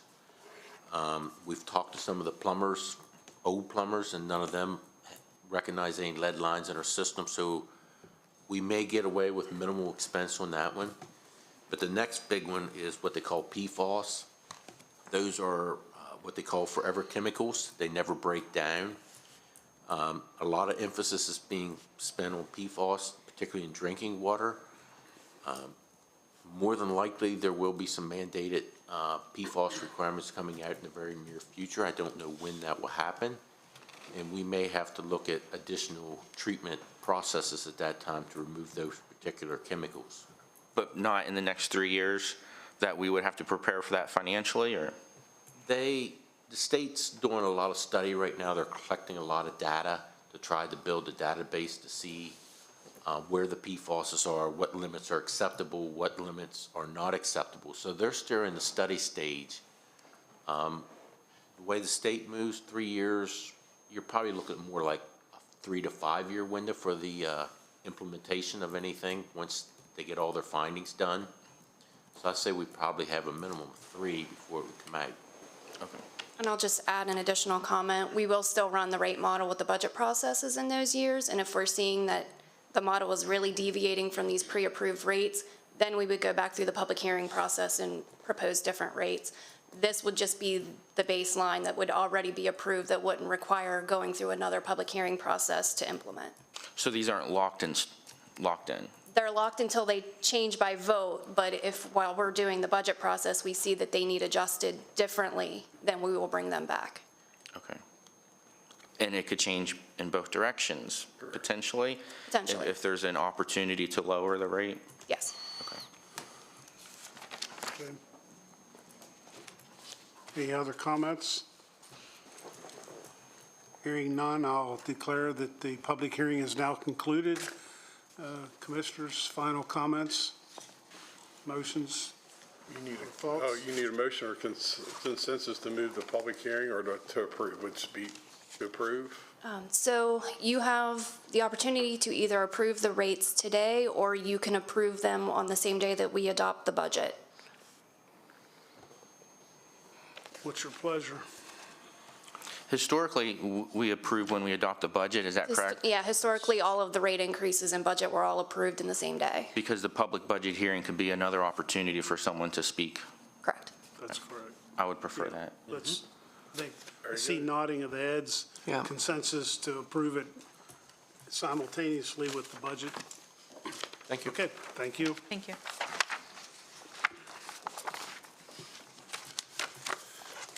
Okay. Give me a second here to get my agenda.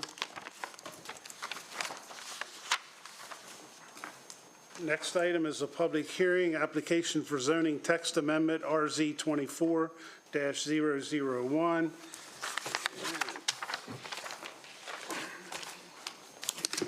Once again, the purpose of this hearing is to hear public testimony concerning the matter. The procedure is as follows.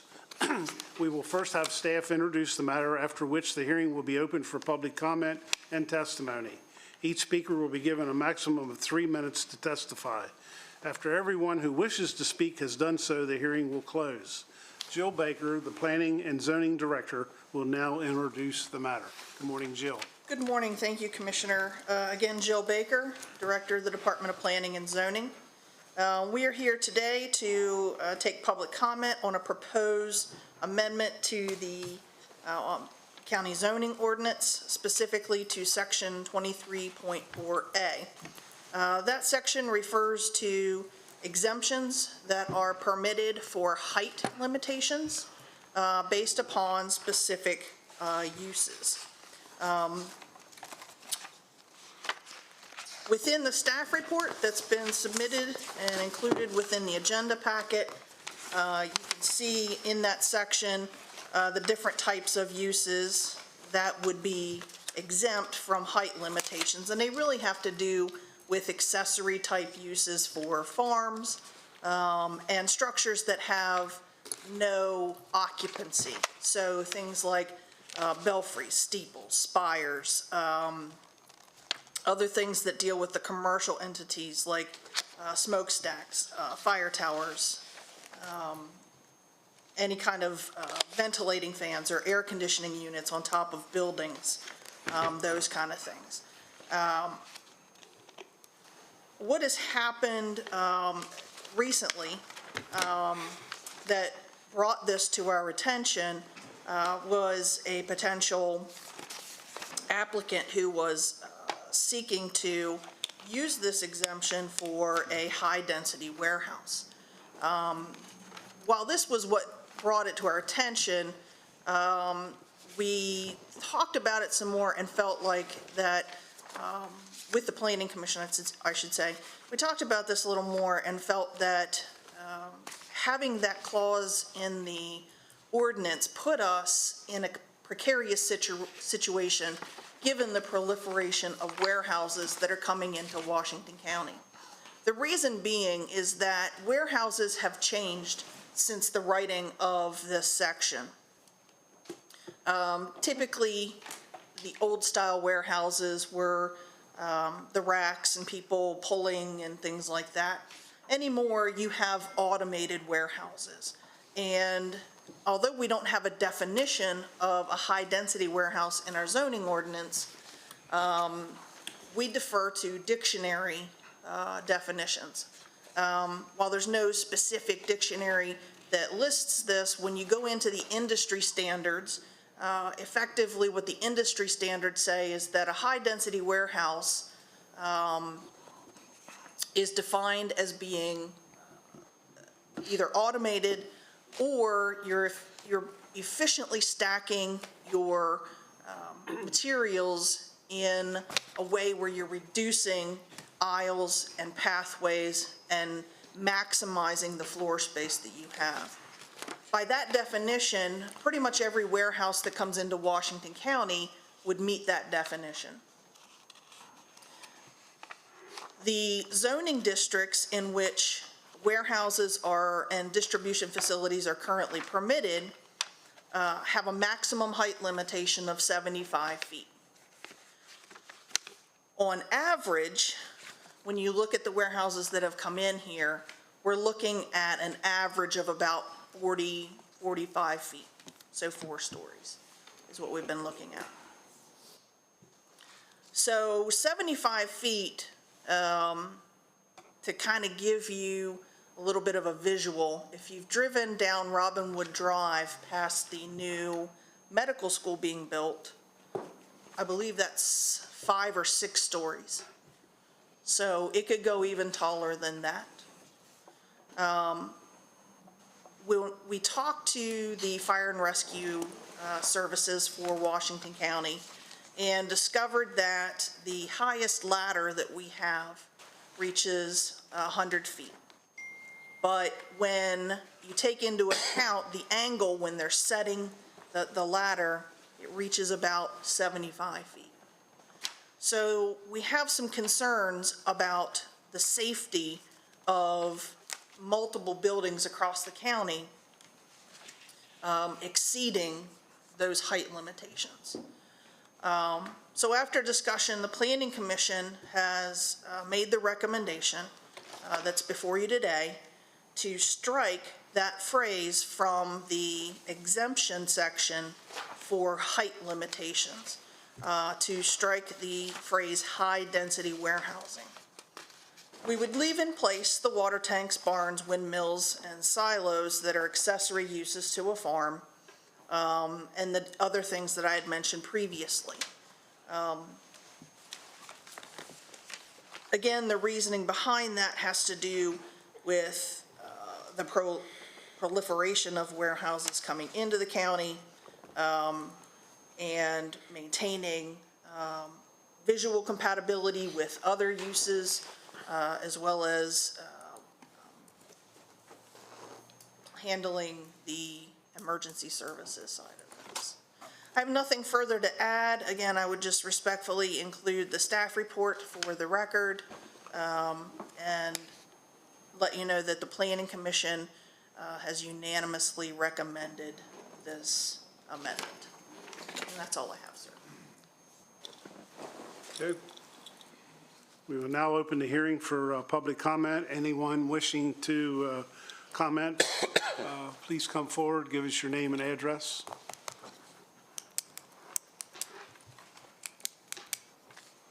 Hearing none, I'll open it back up to the commissioners. Do you have any questions, concerns?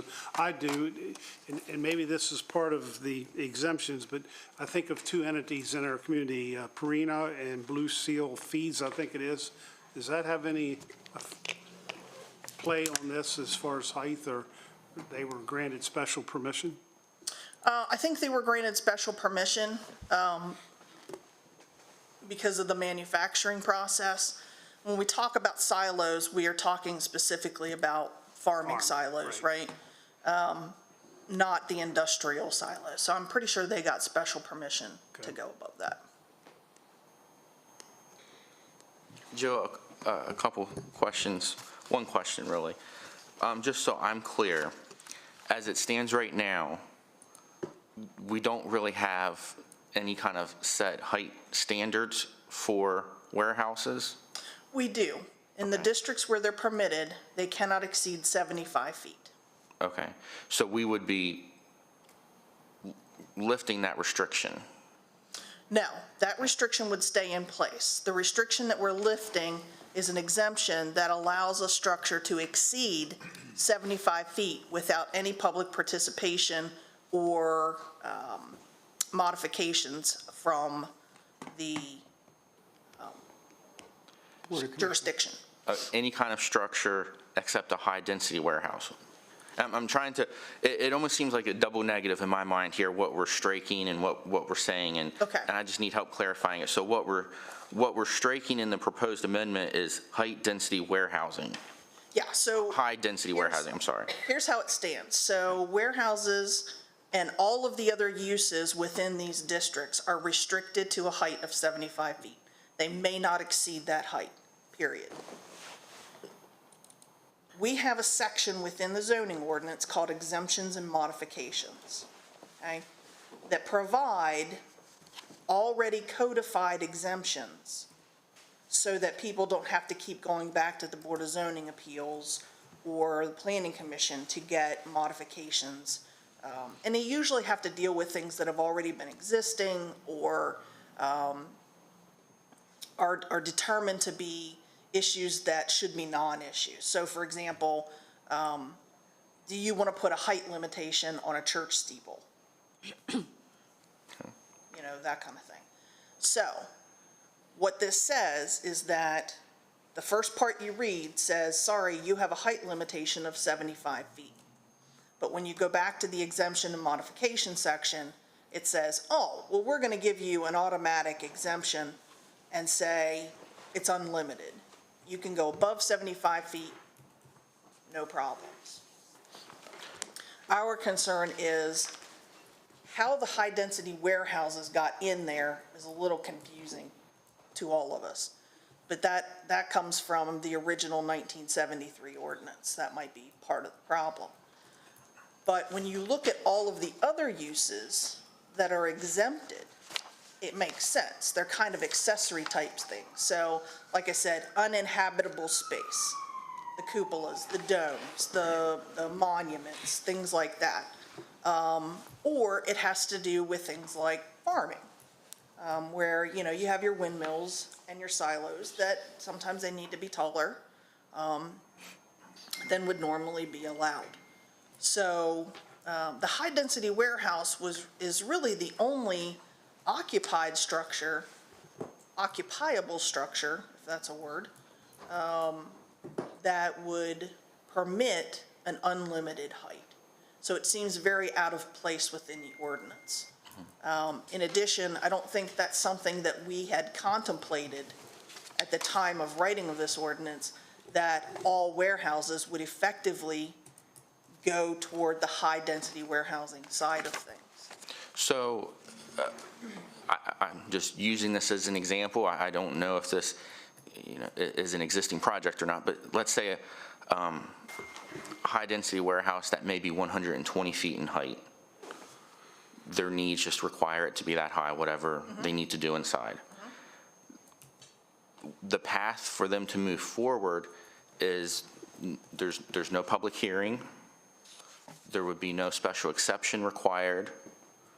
No, sir. It's just a path forward, despite some concerns from emergency services that our ladder trucks cannot reach a height possibly greater than 75 feet.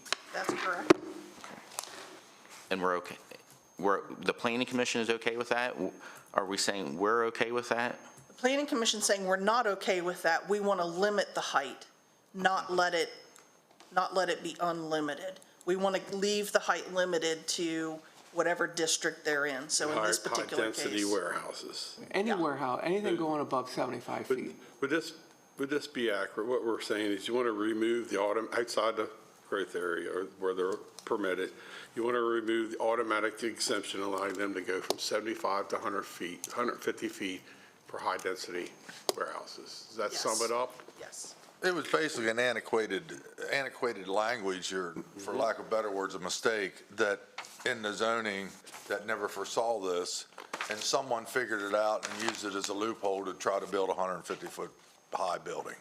That's basically what happens. We've eliminated it. Yes, and what we're proposing to do is eliminate that loophole. Yep. So in the example that I gave of the 125-foot high-density warehouse, after this is passed, assuming it does, they have steps to take to get approval. Yes, they would have to go through the Board of Zoning Appeals, have a public hearing, and request a variance to exceed 75 feet. But it wouldn't be automatic. No, sir. No. In the types of I understand all this, I'm for this change, but it's refrigerated higher heights warehouses that I've become aware of that can be 10 or 11 stories high. Yeah, that's a new model for cold storage, Yep. that they have to go higher. I'm not going to pretend to be an expert on it, but it has to do with their operations. Right. So I don't want any of those. Thank you. Any other comments?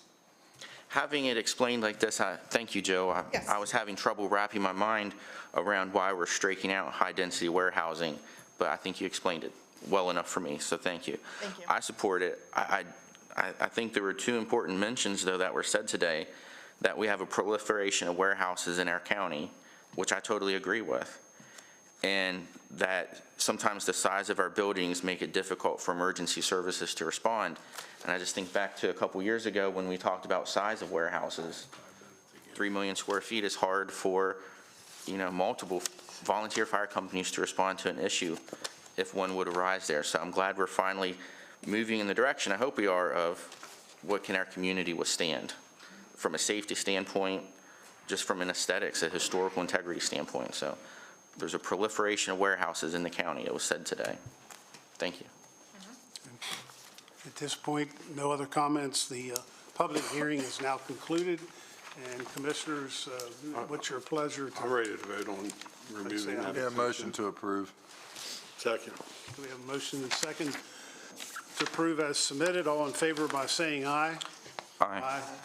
5-0. Thank you, Commissioners. Okay, thank you, Jill.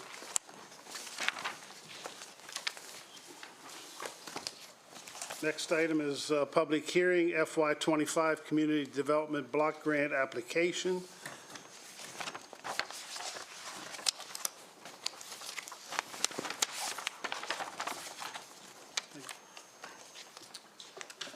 The purpose of this hearing is to hear public comment concerning the matter. The procedure as follows. We will first have staff introduce the matter, after which the hearing will open for public comment and testimony. Each speaker will be given a maximum of 3 minutes to testify. After everyone who wishes to speak has done so, the hearing will close. Rachel Souders, the Grant Management Director, will now introduce the matter. Rachel wasn't able to join us, so I'm Nicole Phillips. I'm the Senior Grant Manager, Office of Grant Management. And here we have Keith Fanjo, I'm the CEO of Sanmar Family Community Services.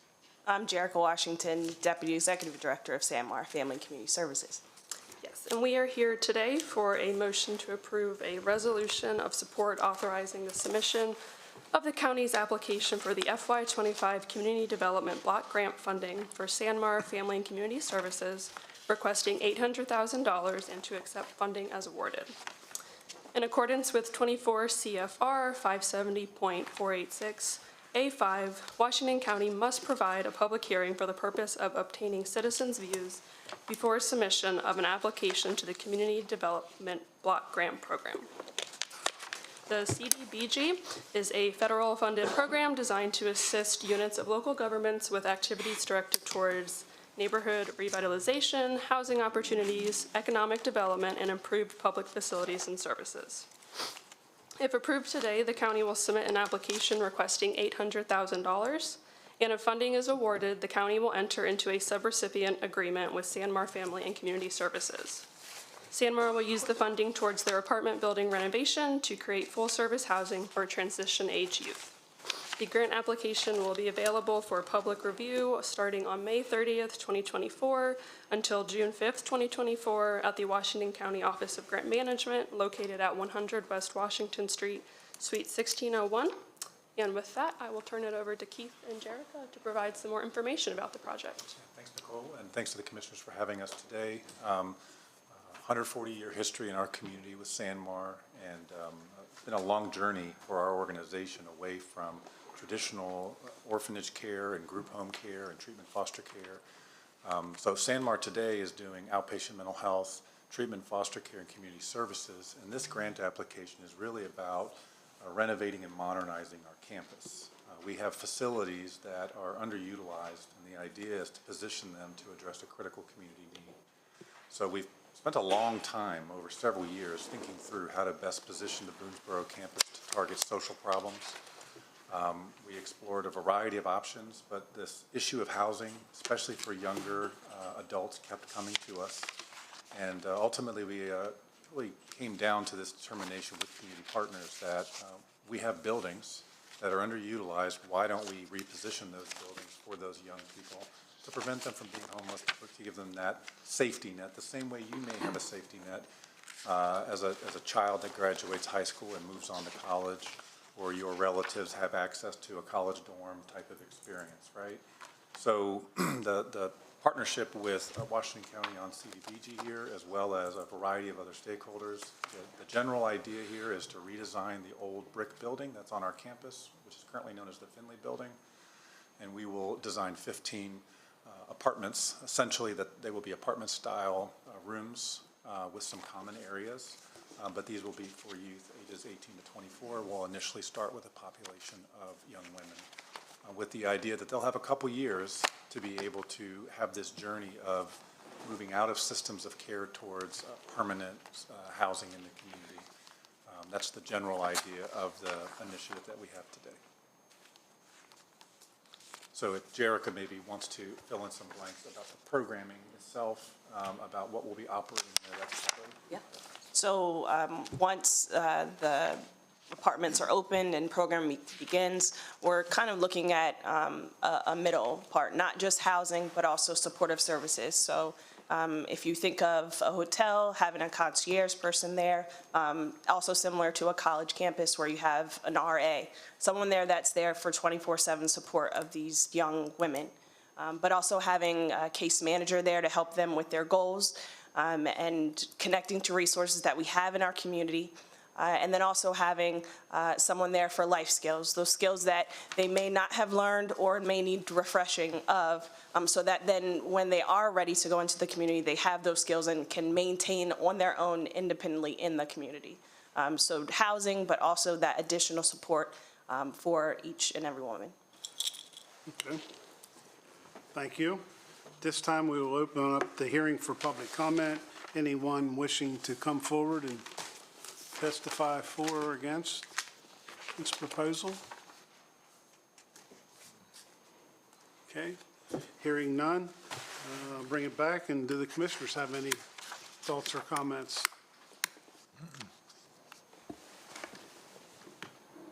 How long's the transition period for each of these?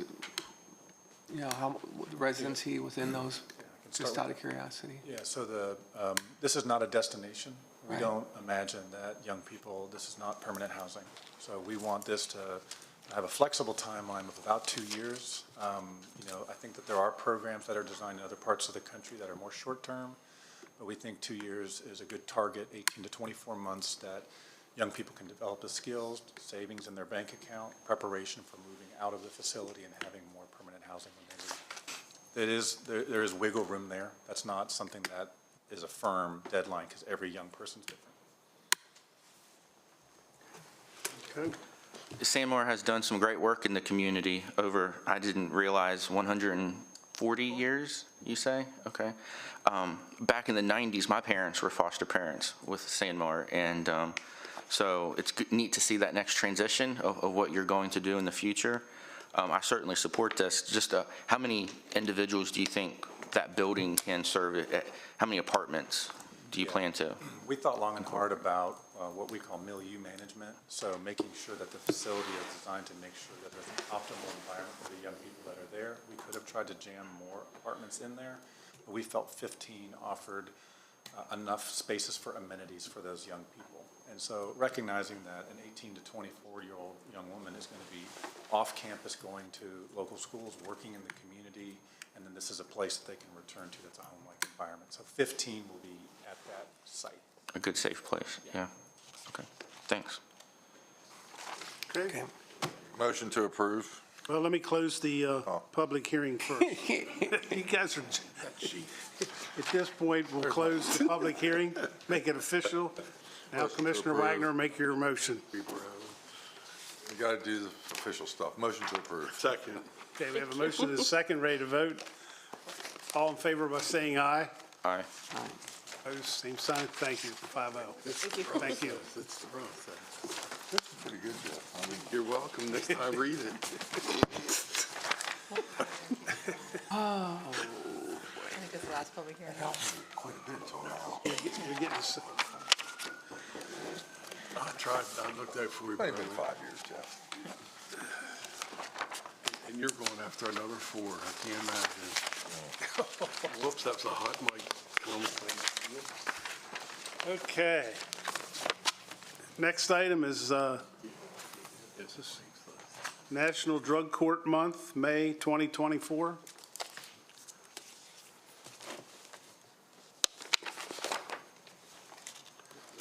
Good morning. Judge, how are you this morning? I'm very well, thank you, Mr. President, honored commissioners, Administrator Gordon, of course, Council, Mr. Kiefer, and congratulations. I don't think I've seen you since your appointment. So. I don't believe so, Judge. So it's wonderful to see you in position, so thank you all very much. And thank you all very much for recognizing National Drug Court Month. To my left is Jennifer Bricker, who's been our drug court coordinator since day one. She is the creator of the local drug court that we run through the circuit court. To my right is Gray Barton. He is the director of the Office of Problem-Solving Courts for the state of Maryland. In his almost 3 decades on the job, he has seen it statewide grow to 67 problem-solving courts, a mixture of drug courts, mental health treatment courts, as well as veteran courts and others, serving a group of people amongst our communities who otherwise may just be warehoused or forgotten. And so we do appreciate the commission taking its time to recognize this as well. Mr. Barton, can you add something about the National Drug Court? Sure. Thank you. Well, thank you for having me here, and thank you, Judge, for this. Again, representing the Maryland Judiciary Office of Problem-Solving Courts, this is an honor for me to be here, mainly because, though the state of Maryland and Maryland Judiciary fully supports all the problem-solving courts, like the Judge said, there's 67 now. When I started, there were 9. But my claim to fame, my pride, is that I started 0 of those. They're all stored locally. The local judges, state's attorneys, public defenders, treatment providers, probation, all the partners, including, you all are the support for the treatment courts, and they serve the citizens of this county. So my pride is that you all take this very seriously and that you all support these programs. Like the judge said, we serve thousands of people across the state of Maryland every year in all those types of treatment courts. And it is we're trying to divert those individuals from jail and prisons into community and provide them with the resources. Kind of like just the last session, some of these resources they just don't have, whether it be housing, transportation, and these barriers we find, some of us find, they're simple, right? Just get in a car and go someplace. But those are barriers for that recovery and for that continued sobriety that we see, unfortunately, especially in the world today of fentanyl. We see the overdoses, we see the deaths daily in many of our communities. So thank you for your support in this. Ms. Bricker, can you give the commissioners an update on our local drug court proceedings? Sure. We are getting ready to celebrate our 5 years. So within those 5 years, we've had, of course, some ups and downs. We've had some losses over that time. That's been a challenge for the team. But we've also had 26 people who have successfully completed drug court. And the majority of those people are still in contact with us today. So we get to see them, we get to share their lives with them, watch them with their children, getting married. So it's been really nice to have that. We are hoping that they've all been invited to come back to this graduation that we're getting ready to have, our 5th graduation at the end of May, so that they can come back as well and take part in that. But it's been a really positive piece for the community, and I'm hoping we currently are at about 22 participants. Of course, we're getting ready to have a few of those leave us too, but we're hoping to expand our caseload as well to bring more people into the program. But I'd also like to extend that invitation to all of you to come to our graduation on May 31st. It'll be at the St. John's Episcopal Church at 1 p.m. So you're all invited to take part. Formal invitations will come out in the near future. And also with us today is Circuit Court Administrator Kristen Grossnickel and our case manager, Rochelle Scruggan. Again, it's a team effort. Without everyone who puts their time and efforts into it and their belief in the system, we wouldn't graduate anyone. So. Judge, I think, I'm glad you said 5 years, because I think just after I got elected, you were the advocate, you got this thing going and everything. So that brings me, you said you're limited, caseloads are limited. Did you say you just don't have the resources to take everybody that would want to be in the? Well, since we've had some graduations, it's looking into the community and bringing people in. So we're working on our screening process to try to identify people that would be appropriate for the program and get the word out there a little bit more. It's just been slow getting some more folks into the program, but our capacity currently is set for 40, which we felt was a comfortable number for what we have. So there's definitely room to bring folks in. Okay. Commissioner, one of the issues is we, at a minimum, you're going to serve 15 months in the program. Okay. Okay. Now, that's if you're an idyllic student, participant, do everything right, have no slip-ups. I think we've had 1 or 2 participants who have done that, the minimum time. Unfortunately, there are a lot of people who haven't seen sobriety, who aren't willing to make that commitment. They'd rather take their penalties, come out and continue life as is. So it's breaking through that mindset to get to the core person that they used to be before substances took over their thinking. All right, got you. Thank you. Okay, we do have a proclamation. Wonderful, sure. Typically do that here at the flags.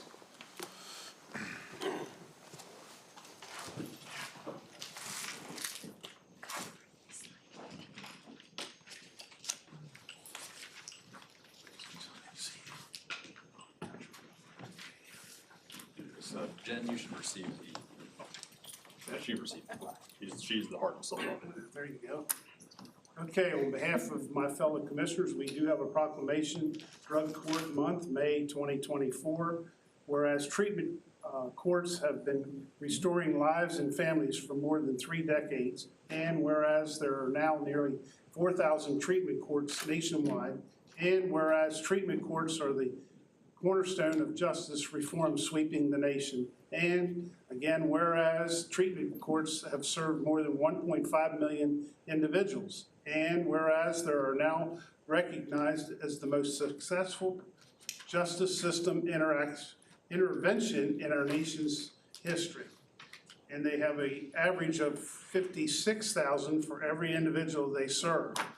Excuse me, $6,000 for every individual they serve.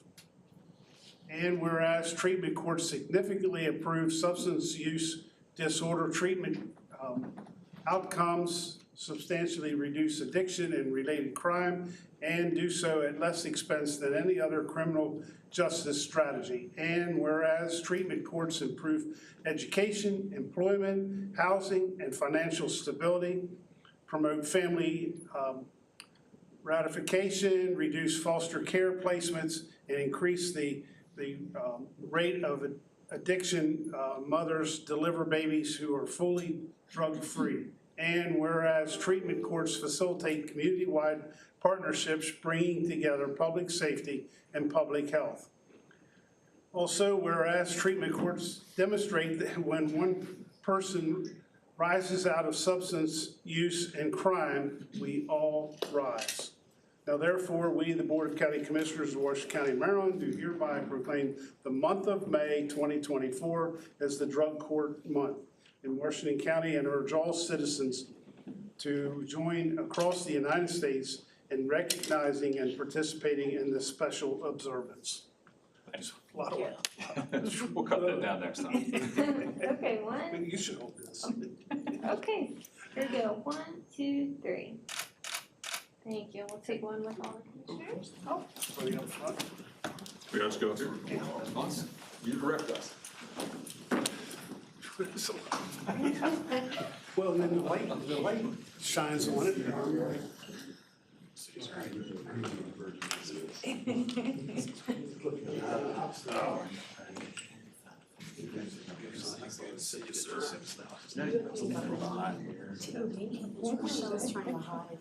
Wonderful.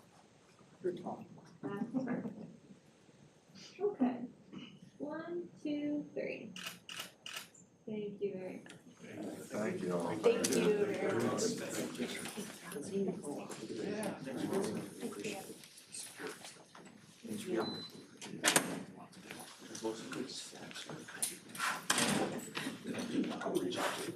Yep, will do.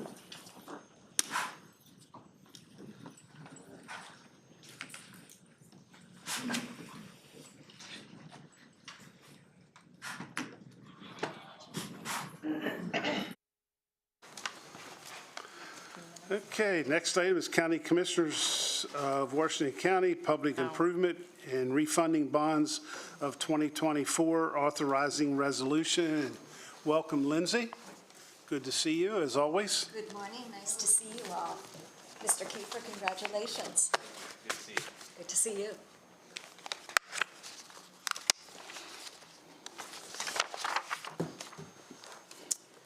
Good morning, Kelsey Mace, Chief Financial Officer. Lindsay Rader, Funkin Bolton, Baltimore, Maryland, Bond Counsel to the county. There is a resolution before you for consideration this morning that authorizes the county to issue a single series of general obligation bonds for two purposes.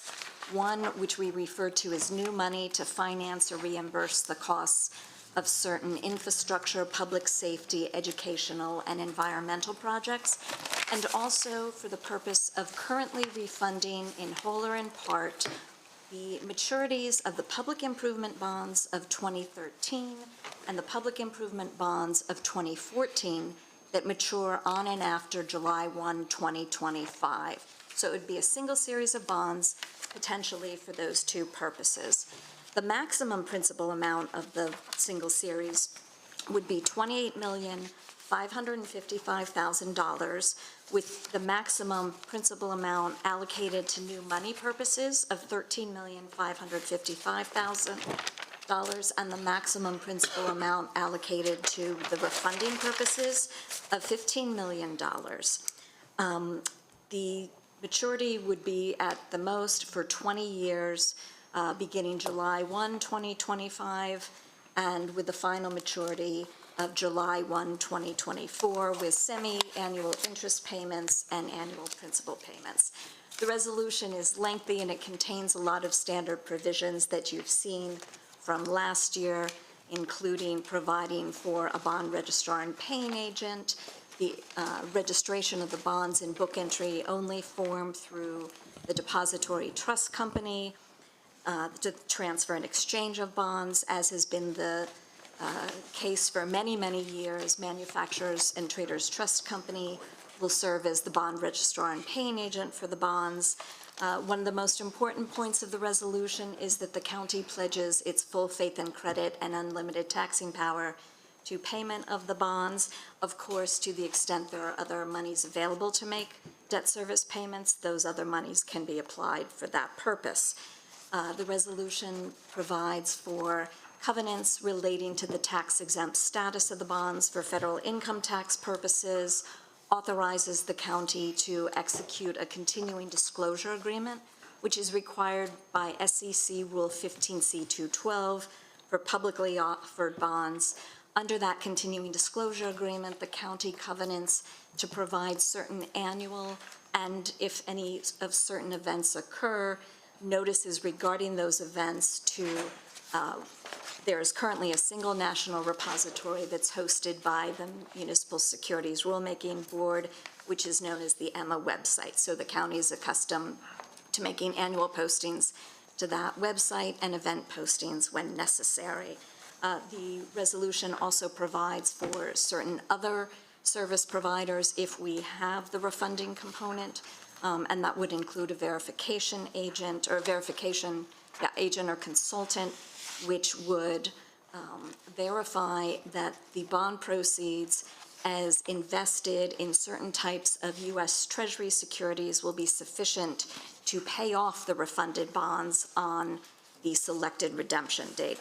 Now, as is customary, when we have a refunding component in a bond issue, we delegate to the Chief Financial Officer the authority to adjust the sizing, both for the new money bonds and the refunding bonds, both prior to the sale and post-sale, because in the last 10 years or so, bidders at public bid have been bidding with larger and larger premiums, and we don't want the county to end up with more bond proceeds than it needs for the actual purposes of the issue. So the experience has been the last couple of years that the county actually issues a lower principal amount of the bonds than actually needed for the intended purposes, but a portion of that premium bid by the bidder goes towards those purposes.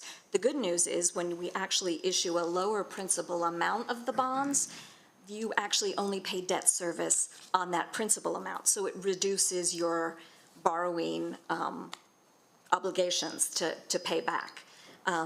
The sale is currently scheduled for May 29th with closing on June 12th.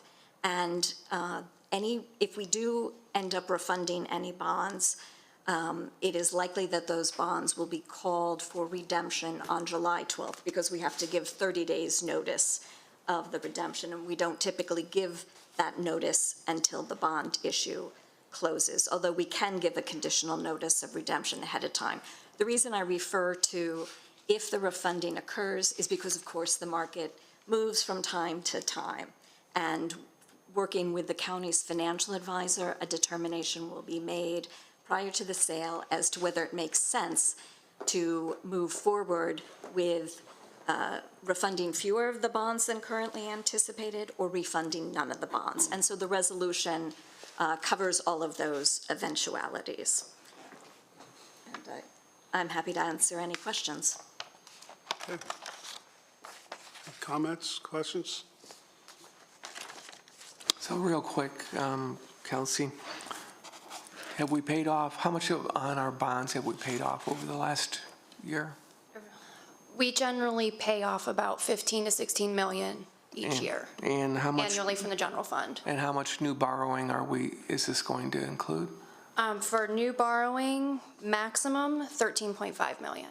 Okay, so overall, our debt has gone up or down?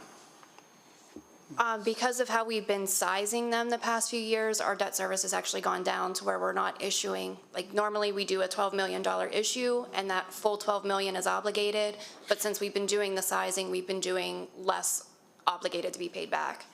Last year, I think it was a little over 9 million is what we actually, for the general fund, committed to paying back.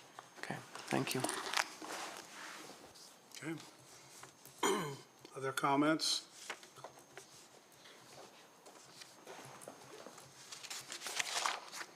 Hearing none, I'll motion to move to approve the resolution as presented. Okay, we have a second. Second. Motion and second to approve the resolution. All in favor by saying aye. Aye. Opposed? Okay, 4-1. Thank you. Nice to see you all. Thank you. Thank you.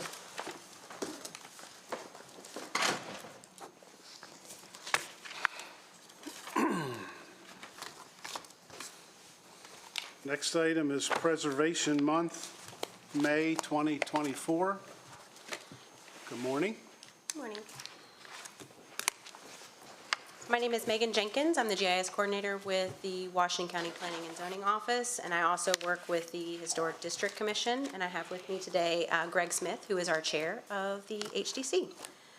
So just a few words before the proclamation. I wanted to thank you again for the tax credit hearing that we had recently and your approval of those updates. I have had significant increase in interest and a lot of positive feedback from the citizens regarding that. So we will have some content during the month of Preservation Month for May that is reminding people of that update and asking them to reach out to us if they have any questions. So there will be some content related to that on our social media pages. The social media outreach will also be in regards to some of the reviews that the HDC has participated in and the county commissioners as well. So we have some content regarding that. I'd also like to challenge the commissioners to please submit a photo with your favorite historic structure in the county. We are trying something new this year. It's called Love Historic, and we are having a citizen entry form where you can submit your favorite historic structure, bonus points if you are also in the photo.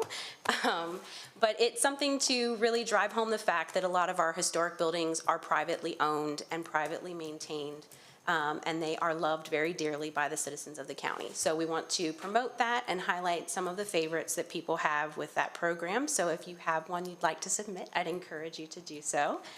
I did also want to mention that we are co-hosting an event with the Washington County Historic Trust and Preservation Maryland on May 22nd at 6 p.m. at the Public Library. Preservation Maryland's Christiana Limonadis, I think I said that correctly, is going to present preservation basics for the citizens, and you're more than welcome to attend as well. And then, of course, we have the John Fry Awards, which are through our Historic Advisory Committee that are this month as well on May 16th, and I will be there and hope to see you as well. And I'll turn it over to Greg if he has anything to add. I just want to thank the commissioners for their help and support over the years in helping preserve our historic resources in the county. And in the instance of our new tax credit program, that was the culmination of a couple of years of hard work. And I want to thank the commissioners for helping to directly assist our property owners. As Macon said, many of our properties are privately maintained. And that's quite a lot of work and burden on a property owner at times. So thank you very much. Okay, thank you. We do have a proclamation.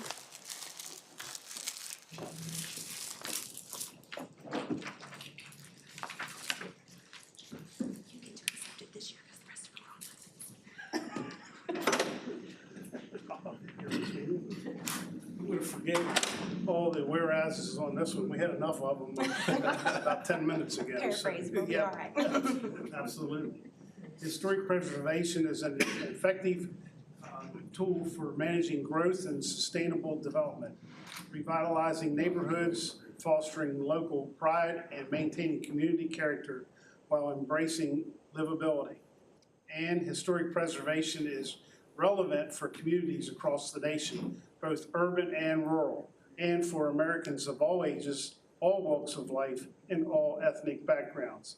And it is important to celebrate the role of history in our lives and the contributions made by dedicated individuals in helping to preserve the tangible aspects of heritage that have shaped us as a people, and the sharing of knowledge between historic tradespersons, historians, museums, and citizens is essential for the appreciation and continued existence of historic resources.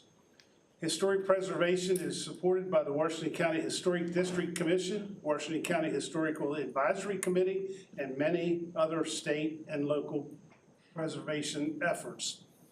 We, the Board of County Commissioners of Washington County, Maryland, do hereby proclaim the month of May 2024 as Preservation Month in Washington County and urge all the citizens to join their fellow citizens across the United States in recognizing and participating in this special observance. Oops. Okay, 1, 2, 3. Thank you. We'll Okay, go on with go all front for.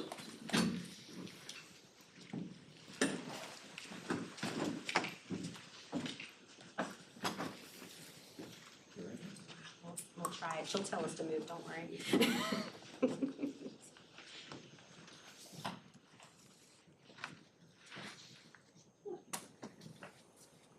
How's our balance? Oh, looks good. They're exciting. There. Okay, 1, 2, 3. Thank you. Thank you. Oh.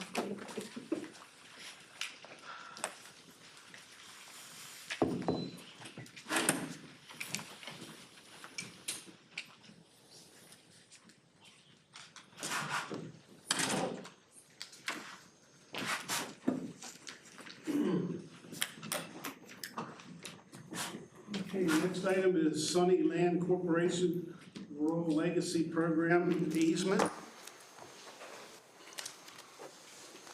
Good morning, Commissioners. Chris Boggs, Rural Preservation Administrator, Planning and Zoning. I guess I got two of these rural legacy easements this morning, so I'll go ahead and do the rural legacy primer first, just to cover all the bases. Rural legacy's been around since 1998, and since that time, we've had $31 million pumped into our program here at the county, preserving over 8,700 acres of land. It's one of our primary land preservation programs that we use in the county. Rural legacy easements are take into account not only the agricultural qualities of the property, but also historic, scenic, and environmental characteristics associated with those properties. And rural legacy easements also can be sold in a specific area in the county called the rural legacy area. It essentially is a 56,000 acre portion of the county that emanates out from the Antietam battlefield. The first project I'm bringing up here is the Sunnyland Corporation project. It's a property on Dam 4 Road in Williamsport. It's a beautiful ag, scenic, and environmental property. It's mostly woods. It does have some open ag fields, though. And it's, of course, in part of the county that was heavily trafficked during the Civil War, Battle of Antietam. And it's adjacent to several other historic properties as well. And is also borders the C&O Canal, Potomac River, and buffers approximately 3,900 feet of the canal. It adds on to a block of thousands of acres of contiguous preserved farmland near Antietam battlefield, and it will be surrendering 8 development rights for the conservation easement. Of course, the rural legacy funds are 100% state dollars and mainly from DNR open space funds. Additionally, the county will receive 3% administrative costs as well as a 1.5% cost of the easement for compliance and monitoring. The Rural Legacy Board and DNR itself approve the program and have approved these projects. So the recommended motion would be to approve the Sunnyland Corporation Rural Legacy Easement Project in the amount of $831,438.86 over 202.13249 easement acres, paid for 100% by DNR, and to adopt the ordinance approving the easement. Any questions? Motion to approve Sunnyland. I have questions. Sure. Again, repeat, how many appraisals are done on this property? Appraisals are not done for Rural Legacy. Rural Legacy uses... So how that money get to that So value be determined? it is more determined precise? through an easement valuation formula that does use the average appraisal values for mouth easements as kind of a cap, so that, you know, they can't exceed that. But yeah, it's a formula. Question number 2, who's Sunnyland Corporation? The owners Is there are the individual Burgers. names attached to this? Yes, Or yeah, why it's is the it a Burgers in corporation? Williamsport. Yeah, Who is it? The Burgers in Williamsport. They process meats, they do some farming, so.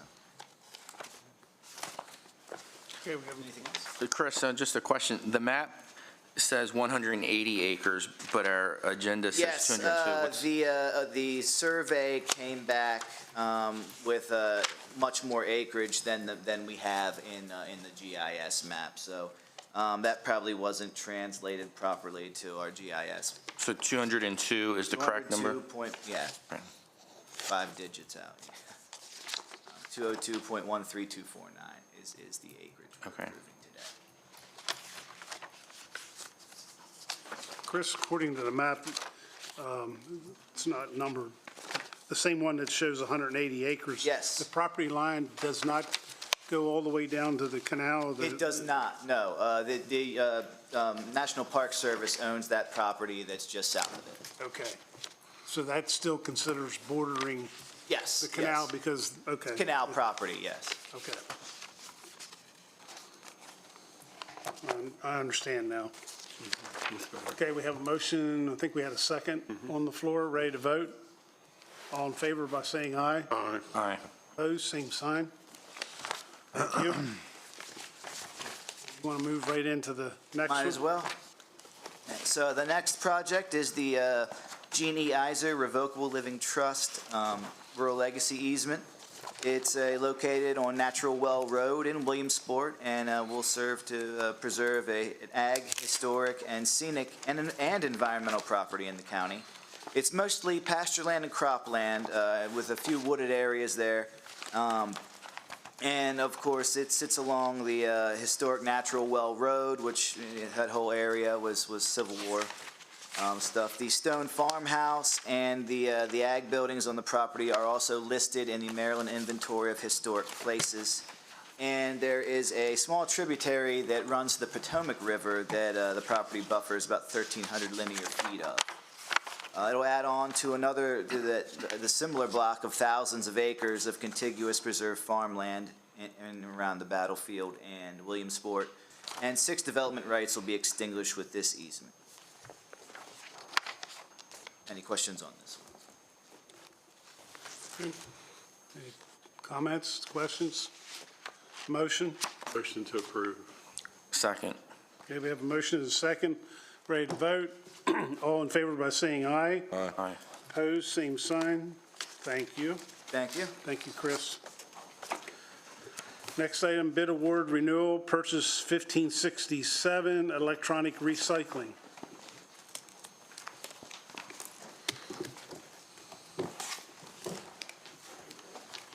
Good morning, Brandy Nongelbauer in the purchasing department. Dave Mason, Deputy Director of Solid Waste. The recommendation I have for you this morning is the contract renewal, PUR 1567, electronic recycling. Move to renew the contract for electronic recycling at the 40 West landfill with PC Recycler doing business as Securus out of Chantilly, Virginia, per the rates included on their letter dated April 2nd, 2024. Securus is requesting an approximate 2.6% increase on top of their current rates. Well, on September 13, 2022, the board originally awarded the contract to Securus. The rates from last budget year, along with the proposed rates, are in the table of the agenda report form. The contract period was for a term of 1 year with 2 consecutive one-year renewals. We are on the last one-year renewal option for this contract.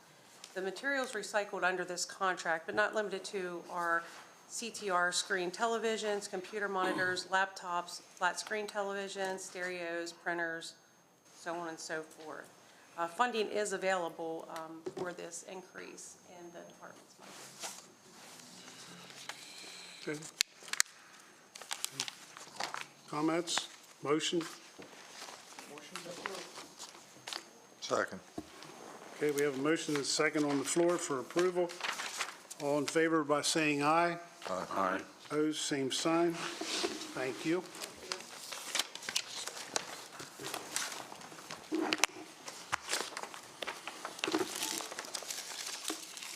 Next item is purchase of one 2024 Ford Transit van for the Information Systems Department. Good morning, Rick Curry, Director of Purchasing. David Elliott, Director of IT. The recommendation for you is the purchase of one Ford Transit van for the Information System Department from Hagerstown Ford in the amount of $60,215.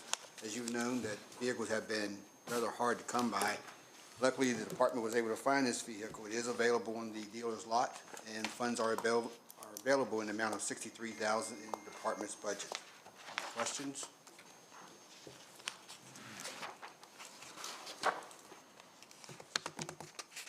Okay, any comments, motions?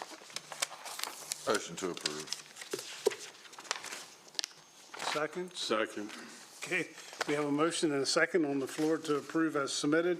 All in favor by saying aye. Aye. Aye. Opposed, same sign. Thank you. Thank you.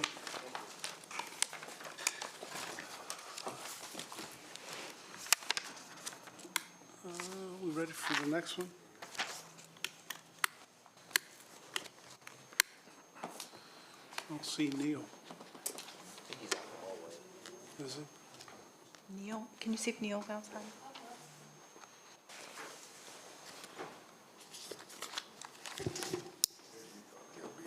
We got the next two are Neil. Better not have.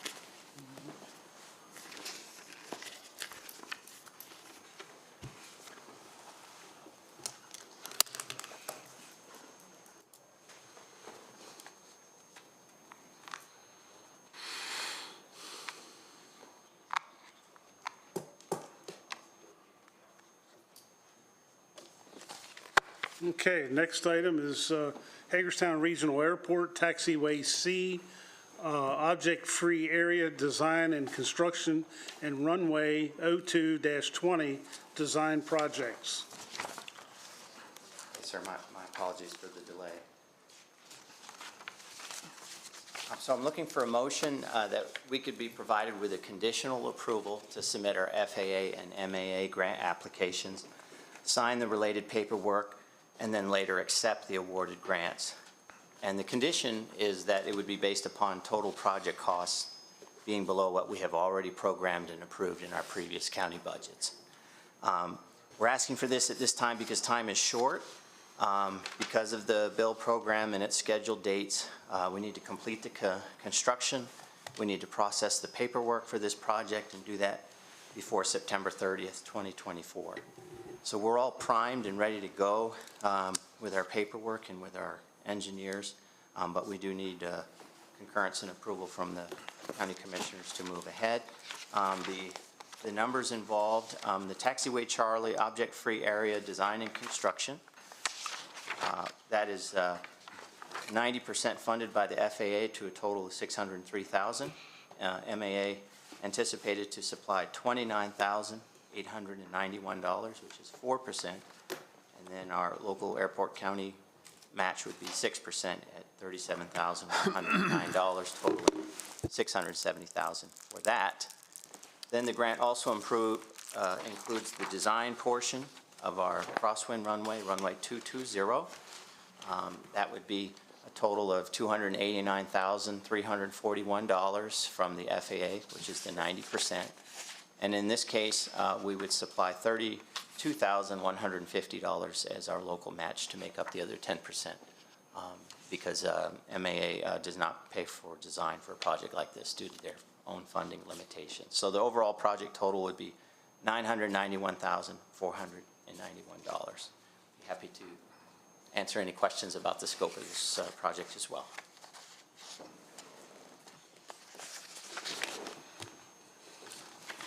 Motion? Motion to approve. Second. Motion and second for approval as submitted. All in favor by saying aye. Aye. Opposed, same sign. Thank you. Next item is approval to apply/accept grant funding and issue purchase orders. Yes, thank you.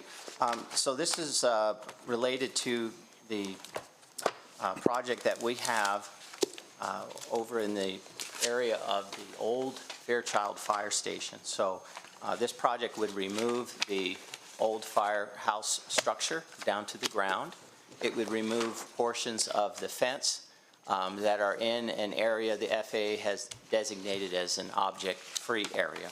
Some of you may remember that back in the year 2022, the county, August 30th, 2022, the county previously approved the acquisition of that property, identified in green on the exhibit there up on the screen.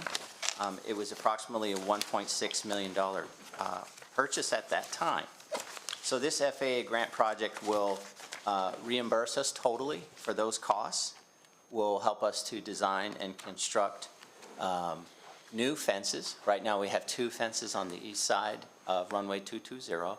This will replace it with 1 new modern fence at the proper place, which is a little bit further to the east from previous locations. And this would also allow us to pay for design bid and construction phase services. So this one's a little bit more complex, but the motion that we're seeking is conditional approval to sign and submit FAA, MAA grant applications and related paperwork based upon total cost being below amounts programmed and approved in previous county budgets. Approval to issue a purchase order to ADCI for their design, bid, and construction phase services totaling $418,038. And approval to issue a purchase order for ADCI to subcontract with Taffy Pippin Consulting, LLC, to perform a DBE program update. DBE is Disadvantaged Business Enterprise. It's a requirement that we have these plans and that we have reporting done. And so for the first time, we can use now FAA grant funding to pay 90% of those costs. So that $40,500 will allow us to get all the reporting done over a multi-year period and allow us to have an up-to-date DBE program plan that would be on file with the FAA. Just looking over a lot of points here. We anticipate this would be a total award of just over $3 million. So we would have $1,677,458 in the form of reimbursement for that previously completed land acquisition, $227,928 for ADCI design bid services, $190,110 for ADCI construction phase services, $904,904 is the engineer's estimate of probable construction costs for new fence and to demolish the old fire station. And our DBE program update, we would have the program update in the first year of reporting. We would apply $29,500 of that $40,500 sum on this FAA Grant 71. And we would have a split of 90% from the FAA and totaling $2,726,910, 4% from the MAA totaling $138,603, and then our local match for this project would be $164,387 in local funds, which are also budgeted. So we already spent a lot of that money, we're getting reimbursed, right? Yes. Now, how does that 1.6. work as far as, one of you, Michelle, I guess, Michelle or Kelsey, so that gets paid back into our what fund? Where's that go now? We get that grant and money back? It would go back into the airport fund and most likely into their capital program. Yeah, we would work with budget and finance and determine, because it was a little bit before my time working here, where the money came from and how to reimburse it back to the town.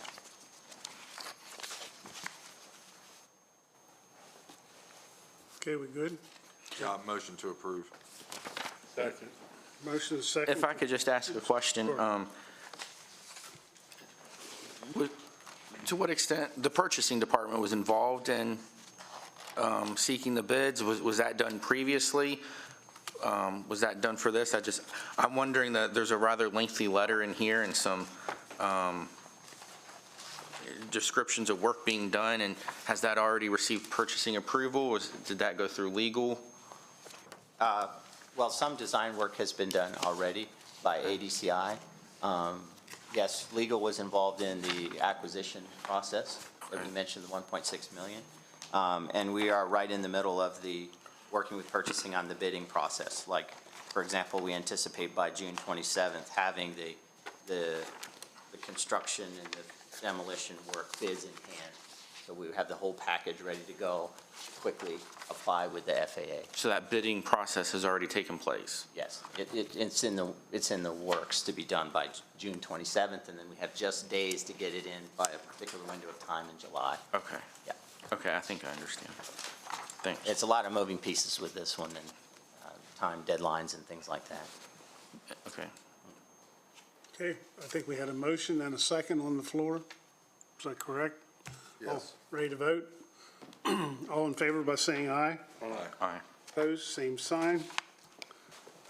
Motion for adjournment. Go into close. We need to go into closed session. Okay, I thought I had a message. Second, never mind. Motion to go into Second. closed session. Okay, we have a motion. Do you have a second to go into closed session? Second. All in favor by saying aye. Aye. Aye. Opposed, same sign. Thank you.